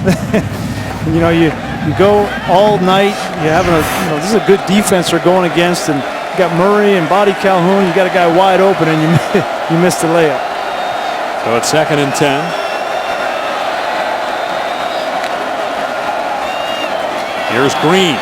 They finally bottled him up. He's been running between the tackles with ease. But Robert Gondole got off a block, made a tackle. So 3rd down and long for TCU. That last 3rd down situation, Tracy Clay, as a defensive coordinator, brought everybody in an all-out blitz situation. See if he decides to bring pressure again. And Julian Huff, keep an eye on him there, about the 23-yard line. Nope, backs off. Boykin hit as he throws, and it's picked off by Murray. They got pressure on Boykin, and he throws an interception. Minnesota ball. It was Alex Keith, the backup defensive end, number 9, that came with a spin move and got to Trevon Boykin. There he is at the top here. He's going to come. He's going to get the pressure, and the ball's thrown errant, and Eric Murray's in perfect position. Great move by Keith. Affects that throw, and yet again, Minnesota gets a turnover in their end of the field. Teams didn't throw a lot at Murray last year. Had just 1 interception. Guy that didn't receive any college offers, but Mel Kiper has him as the 2nd best senior cornerback prospect. And that was a huge play to keep Minnesota's hopes alive of the upset. Obviously, they got to get something going on this side of the ball. Leidner on the run. Can he beat his man? No. Had he might still be running. It was him and Nick Orr out there on the island. And Orr made the play. So a short gain. Great play by Nick Orr. Only 165 pounds, and Leidner goes 240. Great job of getting him on the ground. We haven't seen Leidner run the ball a lot in this game, and that's normally the 1-2 punch of the running backs, Roderick Williams and Leidner. That's the kind of balance they have in the running game. Love to see Leidner run more in the second half. Only 6 attempts on the ground. 2nd and 6. They go to the quick passing game. Eric Carter gets a couple yards. The ball is out, but they rule him down. Denzel Johnson on the tackle, so 3rd and long here for Minnesota. Midway through the third quarter, down 2 scores. I'm not so sure that ball wasn't out. Denzel Johnson comes up, gets a hat on the ball. It's hard to tell. Like Ranthony Tejada stripped it. Ooh, I think you might be right. I think that may have come out, but no signal down to the referee, so it stands. Third down and a completion. Wolitarsky stays in. Finally, they get a big play in the passing game, and Minnesota is inside the TCU 45. Just a simple breakdown in coverage. That's Nick Orr, who made the play 2 plays ago, just misses the tackle on the outside, and now Minnesota in a hurry-up situation. Leidner on the run. Dragged down by Kenny Iloka after a gain of about 5 at the 37-yard line. Yeah, and Leidner needs to lower that shoulder. He's got 240 pounds. These guys are not as big as him. He needs to inflict some pain. Style points are out the window. He'll throw here. Whoa, dangerous pass, and it's dropped by Williams. Man, Caraway jumped into the air, timed that throw by Leidner. I don't know if Leidner saw him when he went to throw that ball. Incomplete.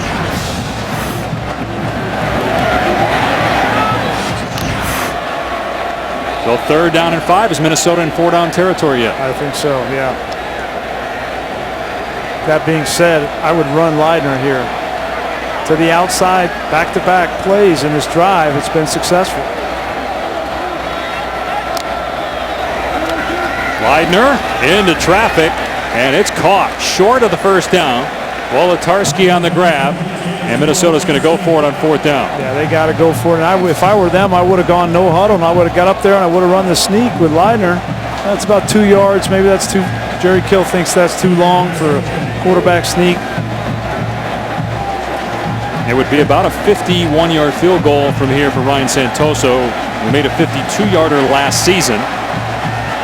Minnesota breaks the huddle with 11 on the play clock. 4th and 2.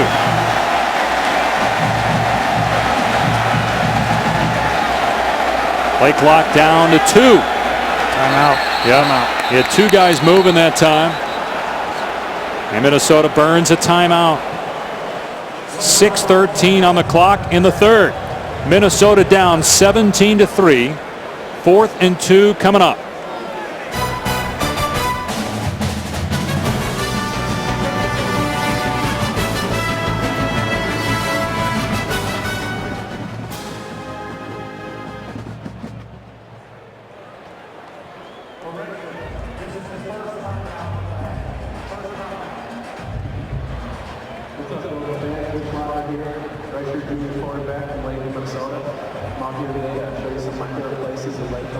Timeout.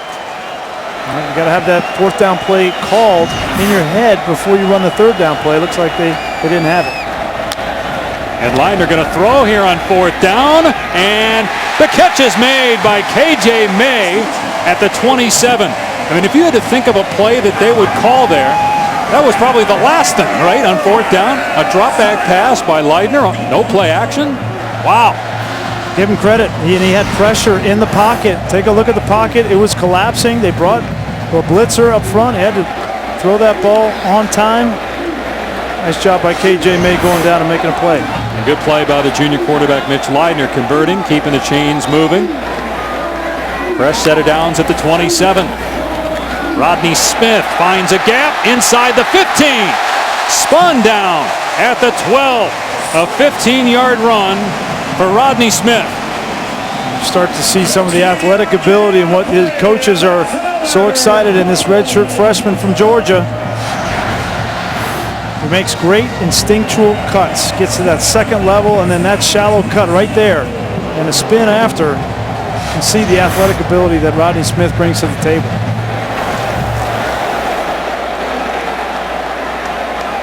Ninth play of the drive coming up. They're at the 12-yard line of TCU. Smith again finds another crease inside the 5. Driven down by Iloka, but after about 8 yards off the right edge. Gary Patterson talked about pulling the guards. Here's Christensen, the left guard. He's going to wrap around and get the block. This is the change in scheme that Matt Limegrover started in the first half that Gary Patterson said was hurting him, and it's hurting him again in the second. Second down and 2 inside the 5. Leidner will keep it this time, and he tries to power to the goal line. He got the first down, but came up short of pay dirt. First and goal coming up from the 1. He ran harder, it seemed, on that play, right? Well, you start to smell the end zone, you know. The quarterback, there's no time to hold anything back here. You got to give it all you got. First and goal at the 1. Leidner keeps. Leidner hammered. Wow. Garrett Kindred and Mike Tua'ua smack him at the line of scrimmage. Yeah, but he delivered a blow to Tua'ua. Take a look at this. I mean, he ran over the defensive end. Kindred got the best of him, but Kindred just cleaned it up. Leidner was a defensive end in high school. His brother, Matt, is a center. Give him a break. Give it to the running back here, will you? Rodney Smith back there with Leidner. Leidner's carried it the last 2 times. It's Smith. Thank you. He's in. A Minnesota touchdown to get within a score.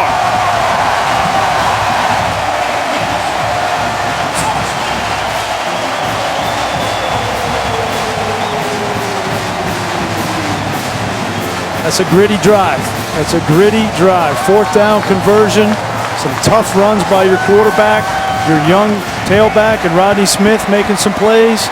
That's a kind of drive that you can build something on. What does it say about the confidence the coaches have in Mitch Leidner on that 4th down, having him drop back to throw the ball? And he made the play. 12 plays, 77-yard touchdown drive to get Minnesota within 7. Rodney Smith's first touchdown. All right, our Aflac trivia question: when's the last time Minnesota beat a top 5 ranked team? I know the last time they beat a top 5 team at home, it was in 1977 against the school from Ann Arbor, but overall, when's the last time? Just wanted to make that clear that it's been a while. It was a road win. I'm surprised you haven't been giving me updates on the score of the Michigan-Utah game while we've been going through this. But I can't do that to you week 1. You don't want to know.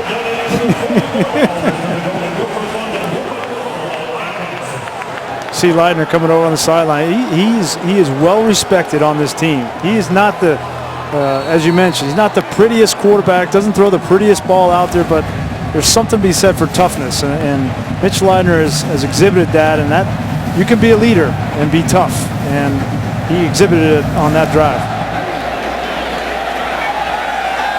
Returnable for the speedy Listenby.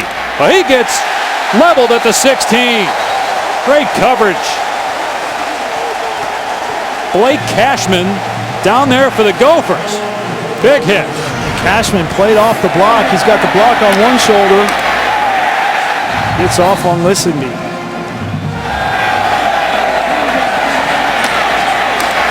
How many times do we see where momentum shifts in a game and a team gets back into it with a big touchdown drive, and then on the ensuing kickoff, it's all deflated. The air's out of the balloon because you give up a big return. So it's a big play by Cashman.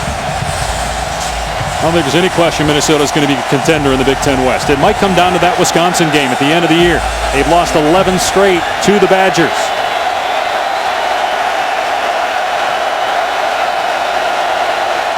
And Trevon Boykin is not at quarterback. He's in the slot, and they had Desmond White lined up as the quarterback, and they got to burn a timeout. So they try a trick play. We thought we'd see some trick plays from TCU. They go to it here, and they got to burn a timeout.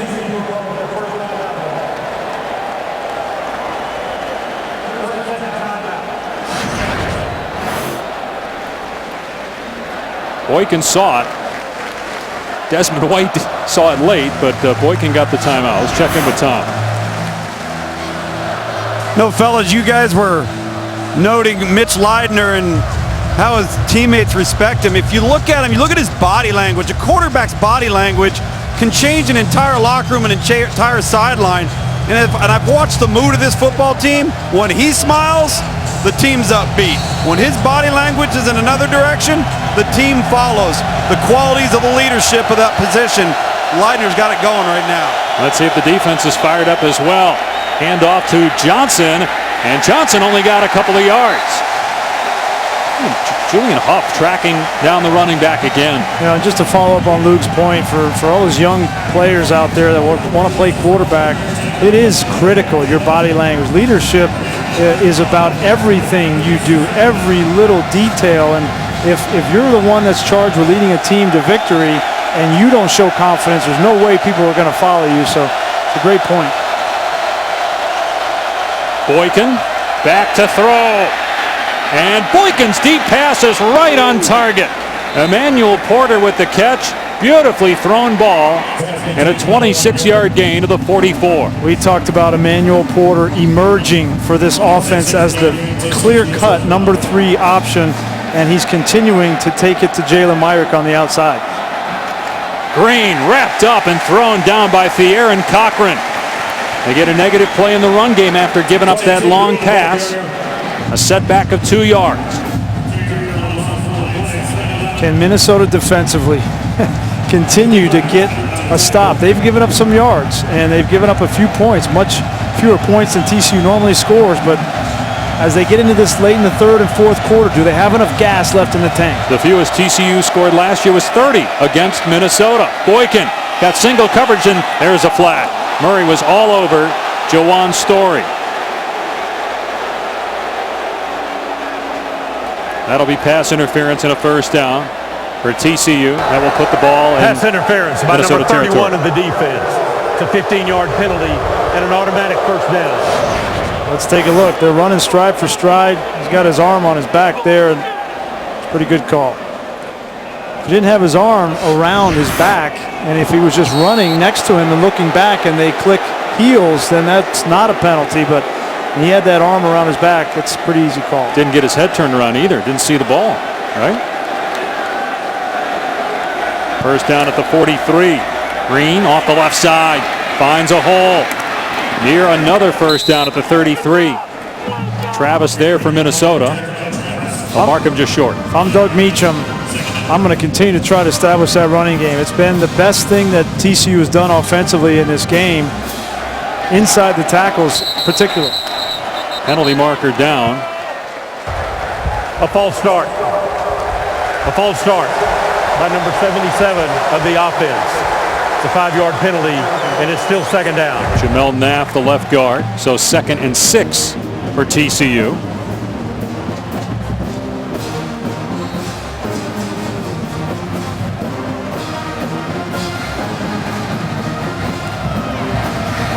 From these wide splits again, Dave, these receivers all the way almost on the sideline. It's a big key indicator for run in this TCU offense. Get that defense spread out. Only 5 in the box for Minnesota. And Green finds a hole.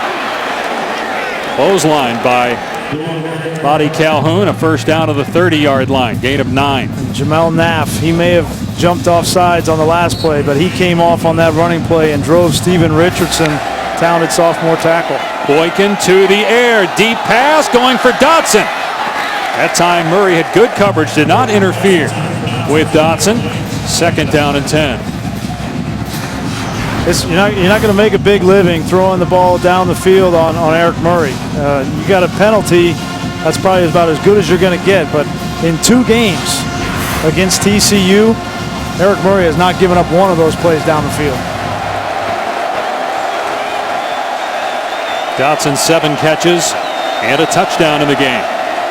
Second down and 10 at the 30 of Minnesota.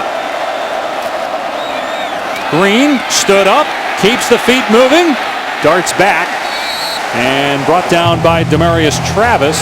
Should have gotten nothing, got a couple. Brings up a 3rd down and long. Here we go. Check in their pass rush specialist, Keith, who had that pressure on Boykin that led to the interception. He's at the top of the screen. 3rd down and 8. They're 0 for 2 on 3rd and long tonight. Boykin has time, and the pass behind the intended receiver, Kyle Hicks.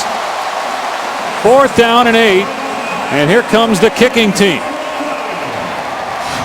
They tried to sneak Hicks down the middle of the field, and that's just a tight window. There's 3-4 Gophers in that area. Difficult play, great coverage, great changeup by Tracy Clay's defensive coordinator. Brought all-out pressure on the last drive. This time drops in the zone and makes Trevon Boykin throw an accurate ball, and he gets an incompletion. The last time Oberkrom kicked, he missed a 29-yarder at the end of the half. That snap is high, and this one bends through. Snap was high on the missed field goal, it seemed as well. But he made that kick, and it's a 10-point lead for TCU in the final seconds of the 3rd quarter. Actually, in the replay, it looked like a better snap than it did live.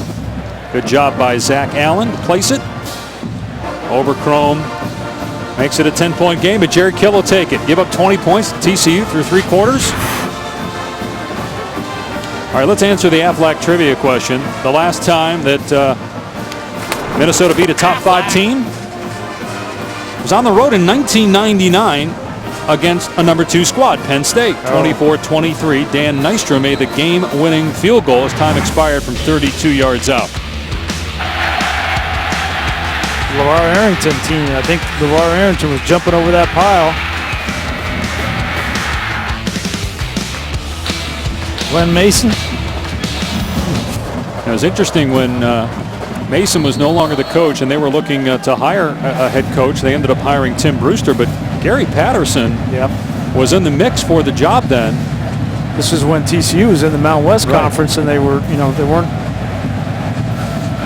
in the Big 12 yet, and it was a more enticing job. In fact, Jerry Kill told us as that kick goes out of bounds, big mistake there by Oberkrom. He told us he advised Patterson to take the job. It wasn't offered to him. They ended up offering it to Tim Brewster. Things worked out. Patterson stayed at TCU. They made it to the big leagues in the Big 12. Out of bounds by the kicking team. Ball will be placed at the 35-yard line. 1st down. Jerry Kill in his 5th year now at Minnesota. So with the kick out of bounds, the Gophers will have it on their 35, down 10. And I think Jerry Kill will take this. He will take this coming into this game against the number 2 team in the country at the end of the 3rd quarter, only down 10. Good field position at the 35-yard line, a little bit of momentum. Quarterback is settling in. Defense has played well. Take your best shot in the 4th quarter. See what happens. You got Rodney Smith in the game. He's getting a lot of the touches after Roderick Williams fumble inside the TCU 5. Leidner to throw. It's Rashad Still, a true freshman. And Derek Kindred is a really good player. Senior safety. All Big 12 performer last year. He read that well and made a tackle in the open field. Well, and Kindred is really the one that has to take over in the secondary. We talked about losing Chris Hackett, Kevin White, Sam Carter. He's the only stalwart remaining, and he's got to take these young guys under his wing. Kenny Iloka, Denzel Johnson, some of these linebackers, Traven Howard, Nico Small. There's a lot of guys that are looking to Kindred for leadership, and he's been up to the task. They snap it before the end of the quarter, and Leidner throwing deep, and it's overthrown. There was contact downfield. There's the flag. KJ May was being covered by Ranthony Tejada. Boykin saying it should be on May. There was contact downfield by both guys. Well, the question is, was May trying to get away from Tejada, who was interfering with him, or did May just push off? Pass interference by number 1 of the offense. It's a 15-yard penalty and replay 2nd down. Let's take a look. There he is right here, and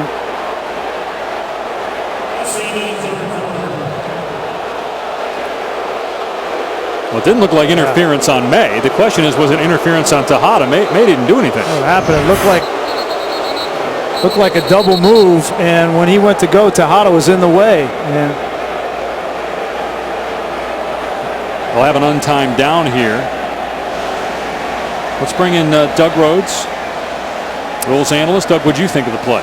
Well, you can't block downfield. That's one of the things. So when he raised his arms and extended out to create some separation there, that's what would have created the foul. Doug, it looked like he was running a double move, and when he came out of his stem, the defender was in his way. Now, the defender has the right to be in that spot, right? Equal right. So it's definitely not a block. This is a pass downfield, but it looks like he was in the way of that double move, so I can see that call. Yeah, he just initiated the contact, I think, is what caused the offensive hit.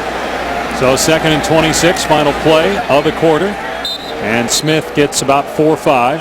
And so it'll be 3rd and close to 20 when we start the 4th quarter here in Minneapolis. With number 2 TCU leading, but it's only a 10-point advantage, not as many points as many thought the Horned Frogs would score with 10 returning starters on offense. Boykin's played well. 10-point lead for TCU. Heidner throwing it deep for May. Actually caught the ball, but he was out of bounds. Incomplete. So Minnesota will have to punt. Down 10 as we begin the 4th quarter. Again, they have a weapon here with their punter, Peter Mortel, at a 59-yarder early in the game. Now, we haven't talked about Devontae Turpin, the punt returner, in a while. True freshman. Done a good job catching punts in this game. He's made that one mistake with a fair catch. And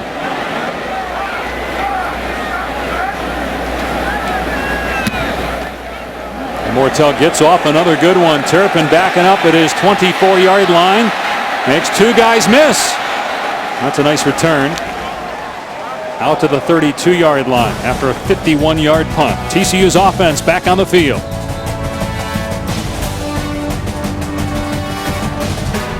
On pass, he's run for a score. He'll run here, and he's got room.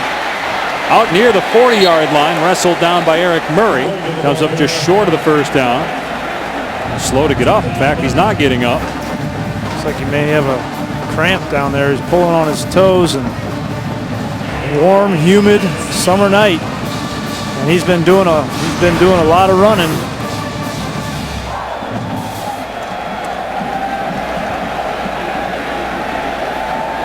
He's going to stay in the game after that run of 8 yards. 2nd down and 2. 80 yards on the ground for Boykin. Made very few mistakes. Has had 1 interception, but that was after good pressure by the defensive line. Green off the right side, and there's a penalty marker down. Green only got back to the line of scrimmage. Alex Keith on the stop. So no gain. Let's see what the penalty's for. Holding by number 55 of the offense.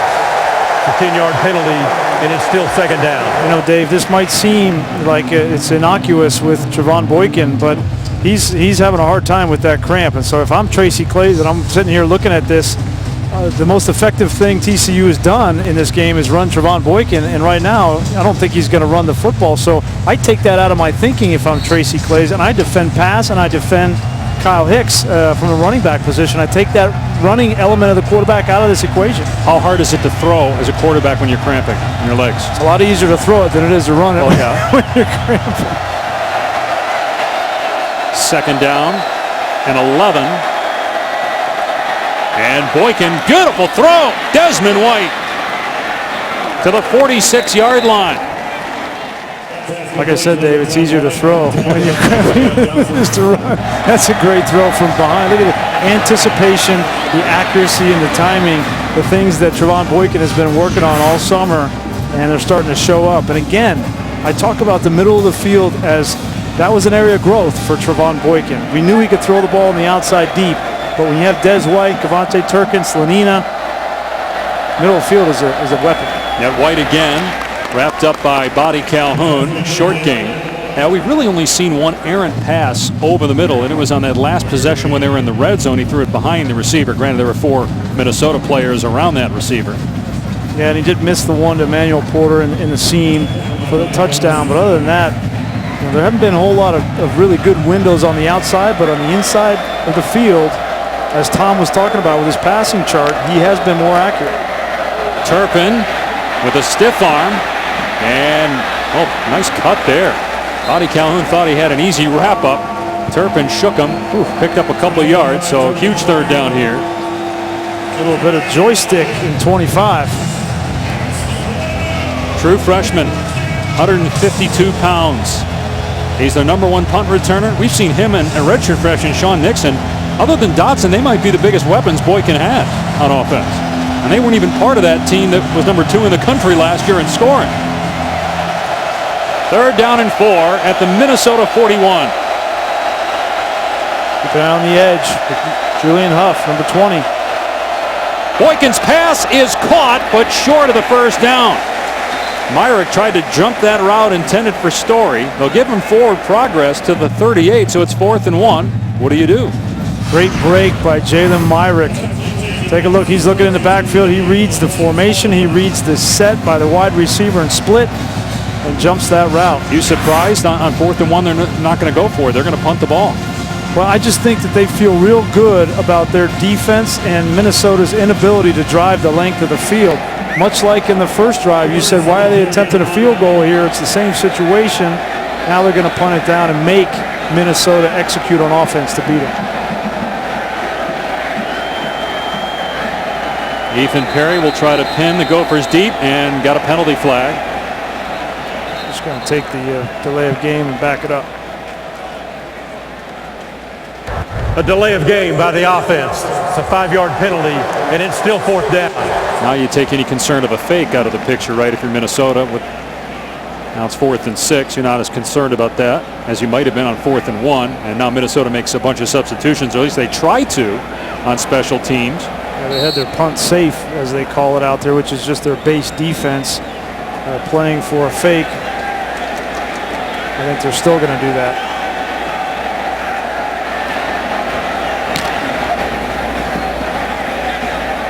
Good punt. Oh, dangerous play by James. He felt he was interfered with. He might have a point. He signaled for the fair catch. A mistake there by James. You don't want to catch that ball inside the 10-yard line. It's the worst thing you can do. You're doing the job for the punt team for him. It's over his head as well. Yeah. And Buick, proud partner of the NCAA. The athletic training staff for TCU working on Trevon Boykin, who was cramping up on that last drive. Minnesota backed up, 1st and 10 on its 4, down 10 points. How many possessions will the Gophers have in the last 11 minutes? Power run game with Roderick Williams, and he gets only a couple. Mike Freeze, true freshman, seems like he's held up okay in there. You know, he was a big question mark. We started out in the telecast talking about the true freshman starting at the Mike linebacker position, taking over for Paul Dawson. A lot of new names: Sammy Douglas, Ty Summers, Denzel Johnson. This TCU defense has come to play tonight. Hasn't been all perfect. Not playing against the most explosive offense here in Minnesota. I understand that, but I think Gary Patterson's got to be happy with the way that his starting 11 on defense have played. Gain of 1 for Williams on 1st down. Widener off play action, throwing from his end zone, and he is brought down for a safety. Or did he get out? The ball came out, an offensive lineman had it. Brian Bobeck. How did he end up with a ball? The ruling is that Bobeck made it out of the end zone. Well, the ball came out of Leidner's hand. I think they're going to rule as a fumble. And then the question is, where did the ball... Unless he threw it to him. The ruling on the field is that the quarterback intentionally grounded the ball in the end zone. It's a safety. Mike Freeze had pressure that time, and so it's 22-10. TCU. We got pressure on the inside. Latham came in. Lawson was there. At this point, looked like they ruled that that arm was coming forward. Take a look at his right arm. It's coming forward. Is this a pass? Yeah, and there's no receiver in the area. So intentional grounding is the call. 22-10. Time is the offensive line. Was intentional grounding in the end zone for that a safety. offensive line. The previous play is under further review. So they're going to look to see if it was a forward pass. I would imagine that's what they're checking, just to confirm that it was a forward pass and incomplete. Because if it was a fumble, anybody can pick it up. Let's bring Doug Rhodes in, our rules analyst. Is that what you presume they're looking at here, Doug? Is whether his arm was going forward and trying to confirm it was a forward pass?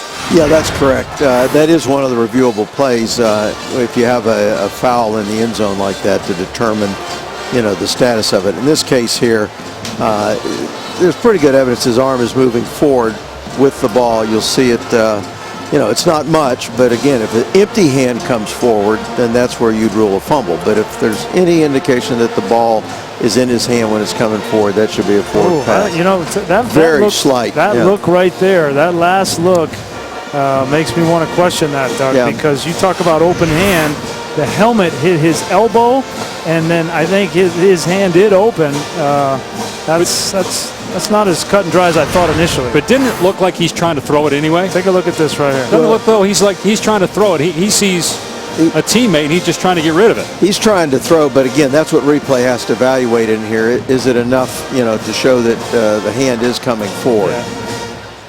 There was no receiver in the area. Can't throw it forward to an offensive lineman. Which would be intentional grounding in all cases since there's no eligible receiver in the area. But the foul is determined by the spot where he threw it from, so hence the safety. Well, okay, and if we really want to try to stump you, Doug, we're working you out here on the first night of college football, but if we really want to stump you, if this is a fumble, it was picked up, and then, what's the ruling after that? Because so it is 3rd down and 14 at the Minnesota 1. And it's back to 20-10 TCU. Play action. Leidner going deep to the sideline. Incomplete. Rashad Still, the intended receiver. TCU had excellent coverage. Nick Orr, sophomore, was running with the freshman Rashad Still. Minnesota will punt.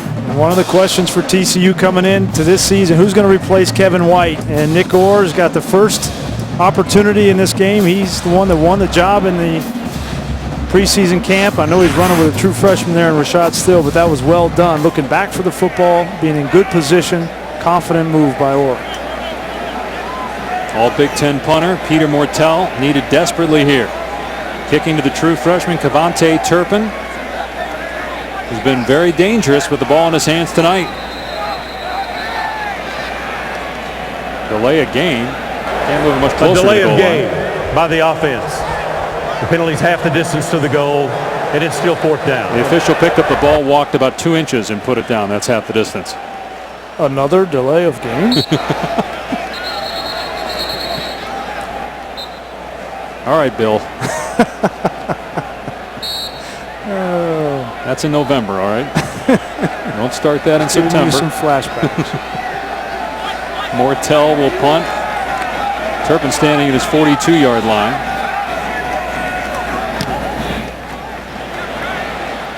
High kick.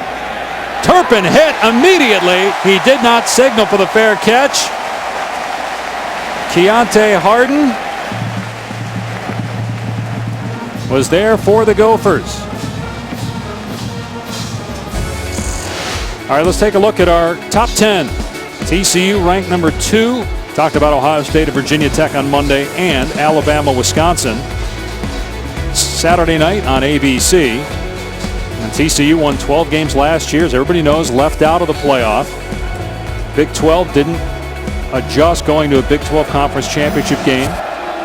Now again, the Big 12 was unique in that everybody plays one another during the regular season. So will that be a factor again? Boykin on 1st down. Dotson had Murray turned around in a big game. Well, you think about probably the entire college football playoff selection committee, hopefully watching this game. They knew what this game meant in last year's proceedings and that decision-making process. After this game, TCU really pretty clear sailing till they get to the bottom quarter of their schedule when they go on the road, Oklahoma State, Oklahoma, and then Baylor. So how much will the style points come into the equation? Probably quite a bit. On 1st down, Johnson didn't see a hole inside, tried to run outside and lost yardage.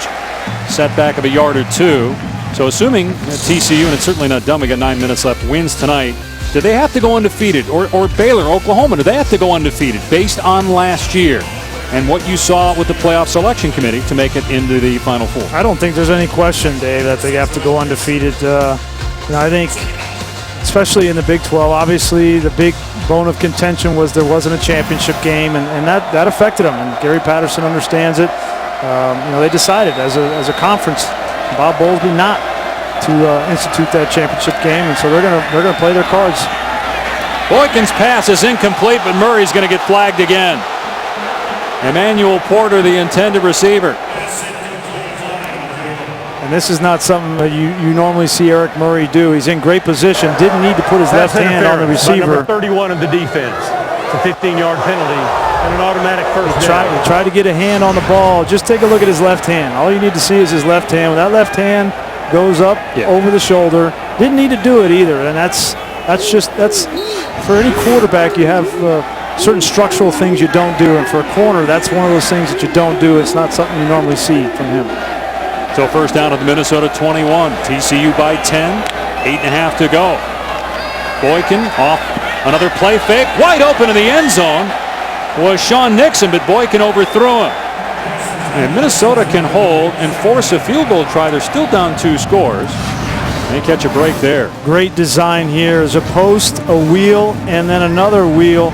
And that's tough to defend. You're basically overloading that seam.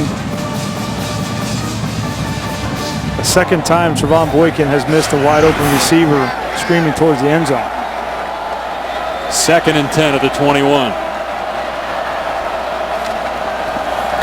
Boykin setting up a screen. There was contact again by Murray. No flag this time. Boy, it looked like he got there early, didn't it? 3rd and 10. Absolutely. This is a screen. He hits the receiver way before the ball gets there. Should have been pass interference. It would have been his 3rd of the night. Would have been a first down. Instead, 3rd and 10 at the 21. Minnesota in a must-stop situation. See numbers for Boykin on 3rd down. 4 of 8 with a pick. Out of an empty set, Boykin will run. And Boykin grabbed at the 16 by Julian Huff. TCU will bring on the field goal unit. Great play by Julian Huff. He fights off a block. He's got a big offensive guard downfield blocking him, and he has to fight that off and then tackle in the open field. One of the most explosive players in all of college football. I haven't seen, none of us have seen Julian Huff play. First game in college football. He's got a bright future ahead of him. And now Oberchrome, who is 2 of 3. His shortest attempt was a miss, a 29-yarder at the end of the first half. This is a 33-yard attempt. And he splits the uprights. 13-point lead for TCU. 7:33 on the clock in the 4th quarter.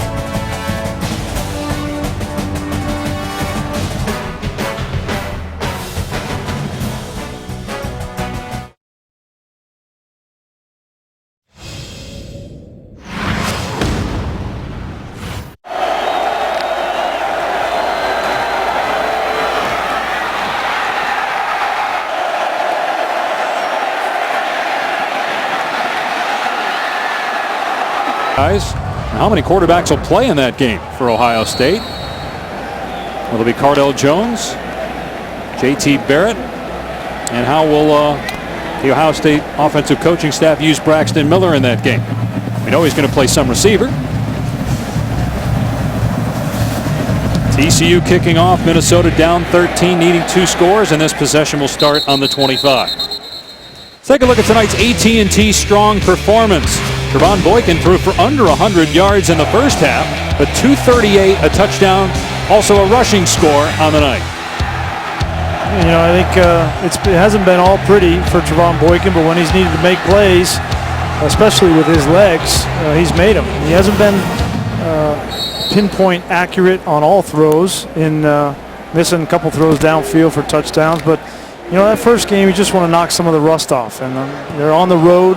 They weren't a great road team a year ago. Gary Patterson was very vocal about that. Games against Kansas and Texas, West Virginia, wasn't happy with their performance. And so to come on the road here and play the way they did, some good, some bad, a lot to learn from. Rodney Smith, nice carry on first down. Got a handful. TCU's not out of the woods if Minnesota can somehow put together a length of the field scoring drive, something they couldn't really do last year and struggled to do obviously tonight. Smith is stopped short of the first down by about 2 yards by Derek Kindred, third down. I mean, it's a 13-point lead on the scoreboard, but the way that this offense from Minnesota has been performing today, it feels like it's a 23-point lead, you know? And look, Mitch Leidner is playing as well as he possibly can, but if they had an upgrade at that position, this would be a much better team. This would be a team that could definitely challenge in the Big Ten. They might be able to challenge in the West as it is. Rodney Smith appears to have the first down on the ground to move the chains. Well, I don't think there's any question they're going to challenge in the West. I would almost call them a favorite in the West. I mean, I know that Wisconsin is going to be there as well. Last year it came down to the game against Minnesota and Wisconsin, and Minnesota actually got out to a 14-point lead in that game early. And if they protect the football. Leidner got hit, and that's why the ball fluttered like that. Pressure by Lathan, incomplete. They protect the football. If they can protect the football, continue to play defense the way that they've played here tonight, and they did a year ago, they'll be in every single ball game they play in the Big Ten. There's no doubt this is a program on the rise. It's been a while for Minnesota Golden Gopher fans, but all the headlines in the paper, almost the entire sports sports portion of the newspaper full of Golden Gopher excitement and anticipation for this game. Leidner put it on the money there. Nicely done to Eric Carter in TCU territory. See, it's guys like that, guys like Eric Carter and some of the athletes they've added on the perimeter that should significantly upgrade this team outside of what we're seeing out of the quarterback position right now. But in comparison to their competitors and their peers in the West, this was a team that challenged it last year, as we see Mitch Leidner taking it on his own. They just we talked about it coming into this broadcast. Couldn't give up field position, couldn't give up turnovers. They did both of those things in the first quarter. They rebound because they play great defense and they can effectively run the football. The quarterback position is the X factor for them in the Big Ten. Rodney Smith on second down gets a couple. They'll be in third and manageable. Well, even with their offensive issues last year, they hung with Ohio State. They hung with Wisconsin. They beat Michigan. Beat Nebraska for the second straight year. And they got some young guys on the perimeter that can play. They can run, they can play. And Leidner can't convert that to Wozniak, who's 6'10". Minnesota will go for it on fourth down. You know, and that's a perfect example right there. Big 3rd and 4 situation. You got your tight end in the flat. You give them an accurate ball, a foot in front of the numbers, and you move the change and you move on. But it's the details of the passing game that have not been there for Minnesota, and it's not from lack of trying, a lack of work. It's just something that Jerry Kill knows, tried to address in the offseason, and it's going to continue to be a work in progress. Fourth down and 4 at the 42-yard line. Yeah, big penalty there if it's on Minnesota. A false start by number 77 of the offense. It's a 5-yard penalty, and it's fourth down. You can't have that if you're Foster Bush. Can't be doing that 4th and 4. Now you're 4th and 9. Still go for it here? Got to, right? 5:28? Yeah.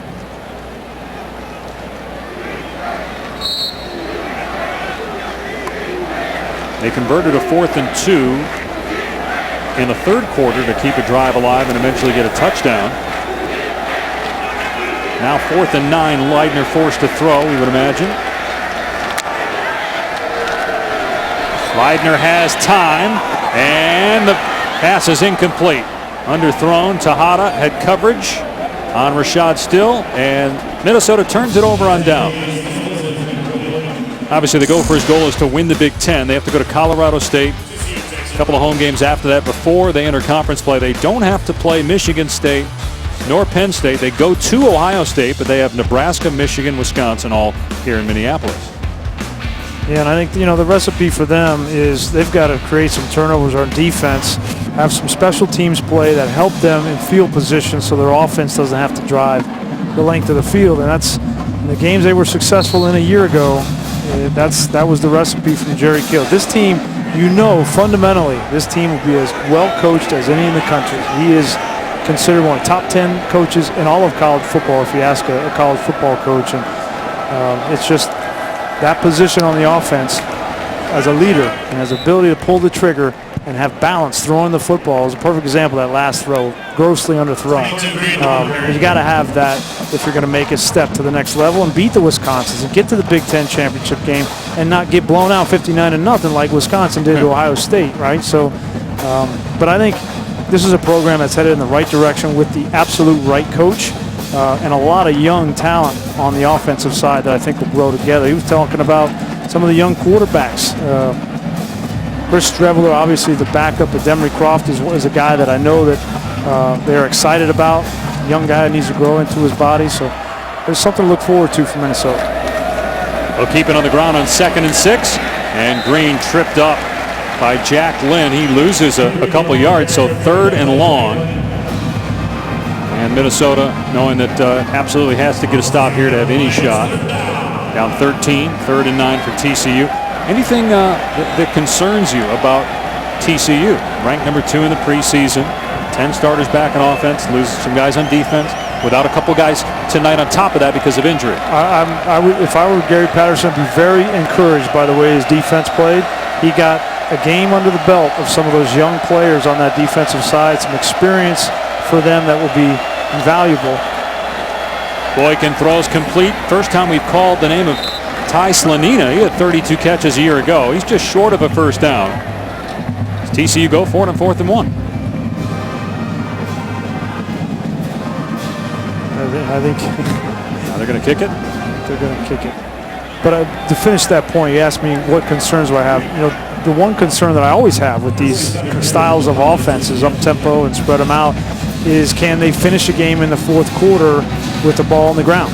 And then we go back to that Baylor game. If they're able to run the football on the ground in the 4th quarter up 21, they win that football game. That's my biggest question. And to be honest with you, watching the way that this offensive line has played in this game and 4 seniors back, I'm encouraged by that as well. Remember, Baylor, like TCU, similar offense, a great punt here. In the bowl game, Baylor against Michigan State blew a 20-point lead in the 4th quarter like TCU did against Baylor. All right, College Game Day built by the Home Depot. 3 hours of the best college football analysis with Herbie, Dez, Coach Corso, and Reese Davis hosting 9 a.m. from Fort Worth, Texas. But I don't think that TCU, when we look at TCU from around the country, everybody sees the flashy offense and the Heisman Trophy front runner. What you don't see last year was 40 turnovers by their defense. They were top 10 scoring defense.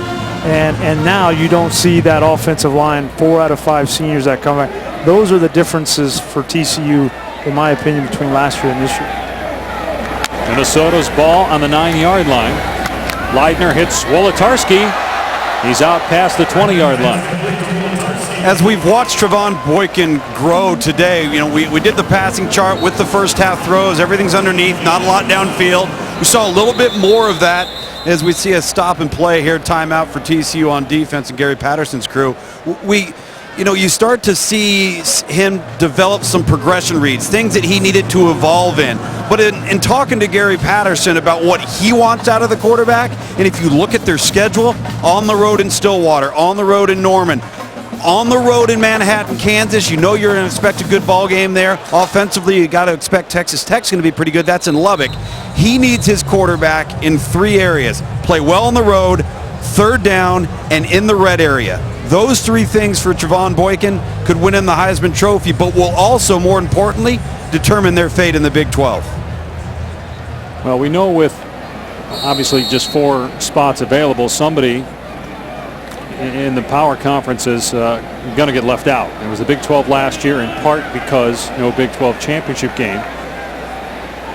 And I don't know, given that schedule that you just talked about, Tom, that TCU can run the table. First down, and Rodney Smith out to the 35-yard line for 12 yards. That'll stop the clock as they reset the chains. 2:47 to go.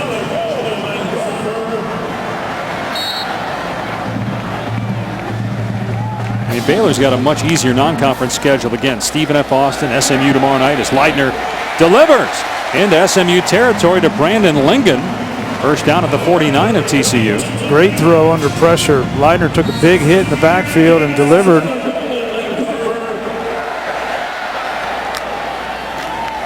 Gonna run it again. Smith Good run by Smith to the 43. Clock moving, 6-yard run. Minnesota with 2 timeouts remaining.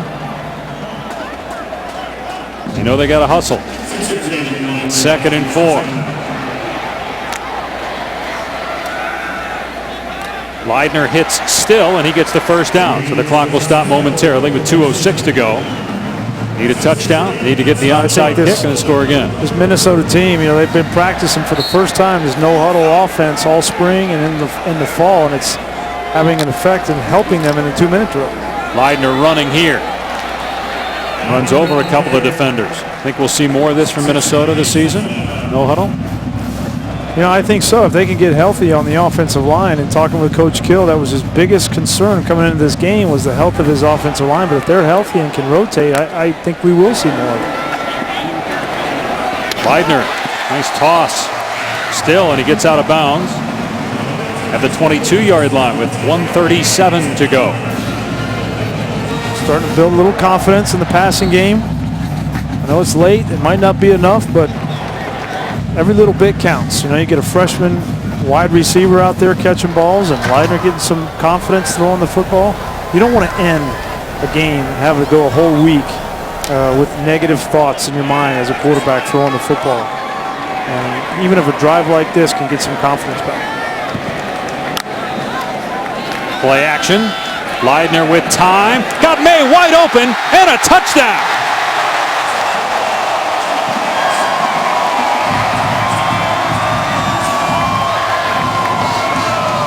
22-yard strike by Mitch Leidner. The Gophers not done yet. 1:32 to go and 2 timeouts remaining. 8-play, 91-yard scoring drive. Boy, and you got the sense that TCU defensively fell asleep on that last drive. There was no pass rush. They didn't get to Mitch Leidner, and the coverage on the back end was spotty at best. Penalty marker thrown before the snap. A false start by number 55 of the offense. It's a 5-yard penalty enforced on the try. That moves it back 5 yards. Connor Mays, who was recruited by TCU. Dad played there as well. Made the mistake.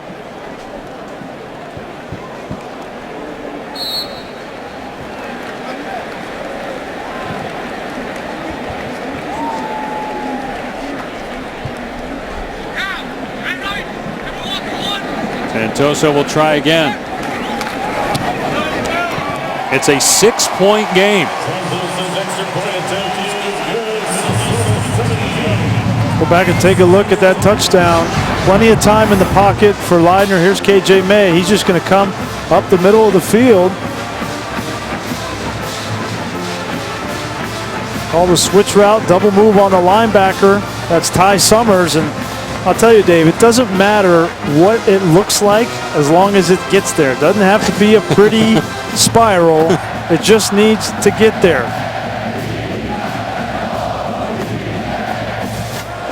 Thing was moving a lot of different directions, but it made it to number 1. I'm going to give him the benefit of the doubt. Maybe, you know, that ball came up a little wet, the center dripping on it, sweating, all that other stuff. Let's give him the benefit of the doubt. Keep in mind that one of the new rules on the onside kicks, you can't block before 10 yards. Obviously, the offense can't touch it until either it goes 10 yards or the defense touches it, but you can't block either. Well, in terms of replay, whether the replay can review that, that's what's different about that. Let's see if Minnesota can come up with a recovery.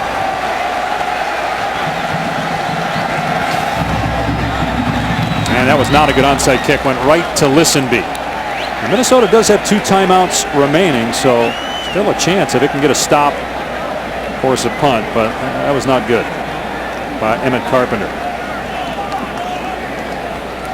So 23-17 is the score. TCU ball with 1:32 remaining. Dave Pash, Brian Greasy, Tom Luganbill. Still warm and humid down on the field, but we haven't seen too many players cramping up, save Trevon Boykin, who has thrown for 246 yards, a touchdown. He also has a rushing score. TCU turned it over twice inside the Minnesota 30, but Minnesota turned it over inside the TCU 5.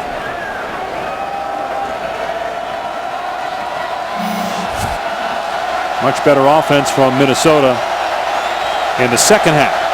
So here's a good example. Here's a good example. Can TCU run out the clock? Boykin knows he's got to stay in bounds. Only a 2-yard gain. So a timeout by Minnesota. 1 remaining for the Gophers.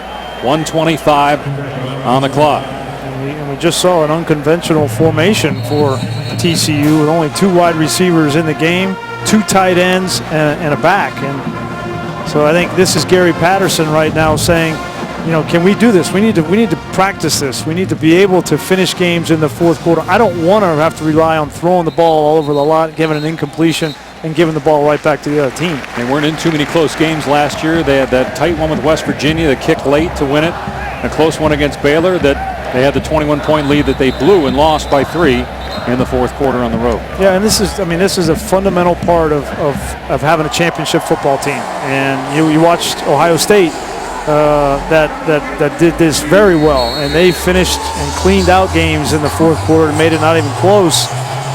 You've got to be able to run out that clock, make them take those timeouts, and squeeze the end of the game. 2nd and 8. 1 timeout left for Minnesota. Boykin grabbed at the 40-yard line. So there's the final timeout. Cody Polk on the stop. It'll be a 3rd down and 5. And again, if they can get a stop, force a punt, they may only have 30 or 35 seconds to work with. But crazy things have happened.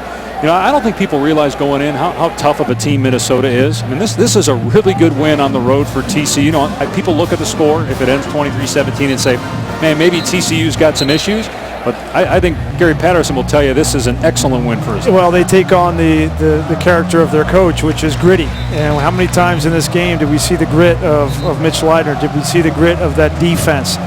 Some of the younger players and Julian Huff have made a bunch of plays in this game.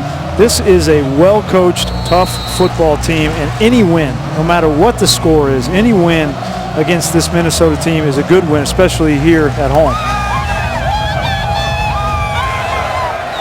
This is it here. 3rd down and 4. 1st down for TCU essentially wins the game. Minnesota gets a stop. They got one more shot. Here's Green, and he is tackled short of the marker. So the clock will run. Minnesota can't stop it. It's 4th down at the 38-yard line. And TCU may take it down and call a timeout around 36 seconds left. You would imagine Gary Patterson would punt the ball, not go for it on 4th down and 2. I think he'll probably actually take the delay of game and just back up 5 and punt this ball down there inside the 10. The last punt was pretty good by Ethan Perry. Backed Minnesota up inside the 10. In fact, they've been backed up twice inside their own 10 in this second half. So they are going to take the delay and not use the timeout. 31 seconds left. Coming up next, Jim Harbaugh's debut as the Michigan head coach. Tom Brady's suspension lifted, and Tim Tebow trying to earn a roster spot with the Philadelphia Eagles.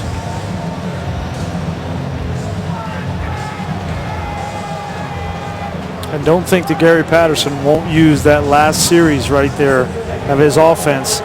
He wanted them to finish the game on the field. And so even if they end up winning this game, he's going to take that film out, show it to them maybe every single week and say, you guys have to be able to get a 1st down on the ground to finish a game. And I don't want to punt this football. Minnesota's going to come after this one. 33 seconds left.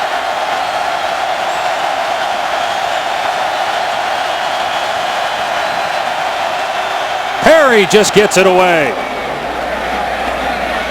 And this one will sail into the end zone for a touchback. 6 seconds off the clock. So Minnesota 80 yards away from perhaps a victory. Now they don't have any timeouts, and they have a quarterback that has struggled throwing the football, but he's coming off a touchdown pass. Confidence is up. We'll see if he can make some plays here. Clock will stop on 1st downs to move the chains. And that's what you have to use to your advantage in these situations with no timeouts when you're in college. You just want to get the ball down around the 40, 45-yard line with a completion and tell your team in the huddle, as soon as we get a completion, get up on the line of scrimmage, and I'm going to clock it. We can't waste any seconds. Leidner into traffic. May couldn't come up with it. The pass was underthrown. That would have gotten him to close to the 40-yard line. That's a perfect example. It was the right decision by Mitch Leidner. Just the throw was short, and that ball's caught. It's perfect. You're on the 45-yard line. Get up and spike the football. You just want to get a chance to, at this point, have a couple of Hail Mary shots. Yep. 22 seconds remaining. No timeouts. A short pass, and Leidner almost threw an interception to Chris Bradley. He was trying to dump it off to his back, Roderick Williams. 18 seconds left. And Bradley, nice job of reading. I think he felt that back, try to slip out behind him. Bradley's playing in place of the injured Davion Pearson. Did a nice job in this game. 3rd and 10. 18 seconds left. TCU rushes 4. Leidner steps up, dumps it off to Williams, and he's brought down. 10 seconds left. They can't spike it. They got to run a play here on 4th down. And TCU does have a player down in the backfield. 3 seconds left. 2, 1. They got to snap it, and they didn't snap it in time. That's it. That's the end of the game. TCU hangs on, knocks off Minnesota 23-17. And don't think that there's not a huge relief on the part of Gary Patterson coming up here and getting that win. Look at him, his buddy Jerry Kill. They didn't want to play this series. They're happy to get it over. So TCU ranked number 2 in the country. Wins its opener 23-17 over Minnesota. Coming up next on ESPN, it's SportsCenter. For Brian Greasy, Tom Luganbill, our entire crew, I'm Dave Pasch. So long from Minneapolis. SportsCenter coming your way next.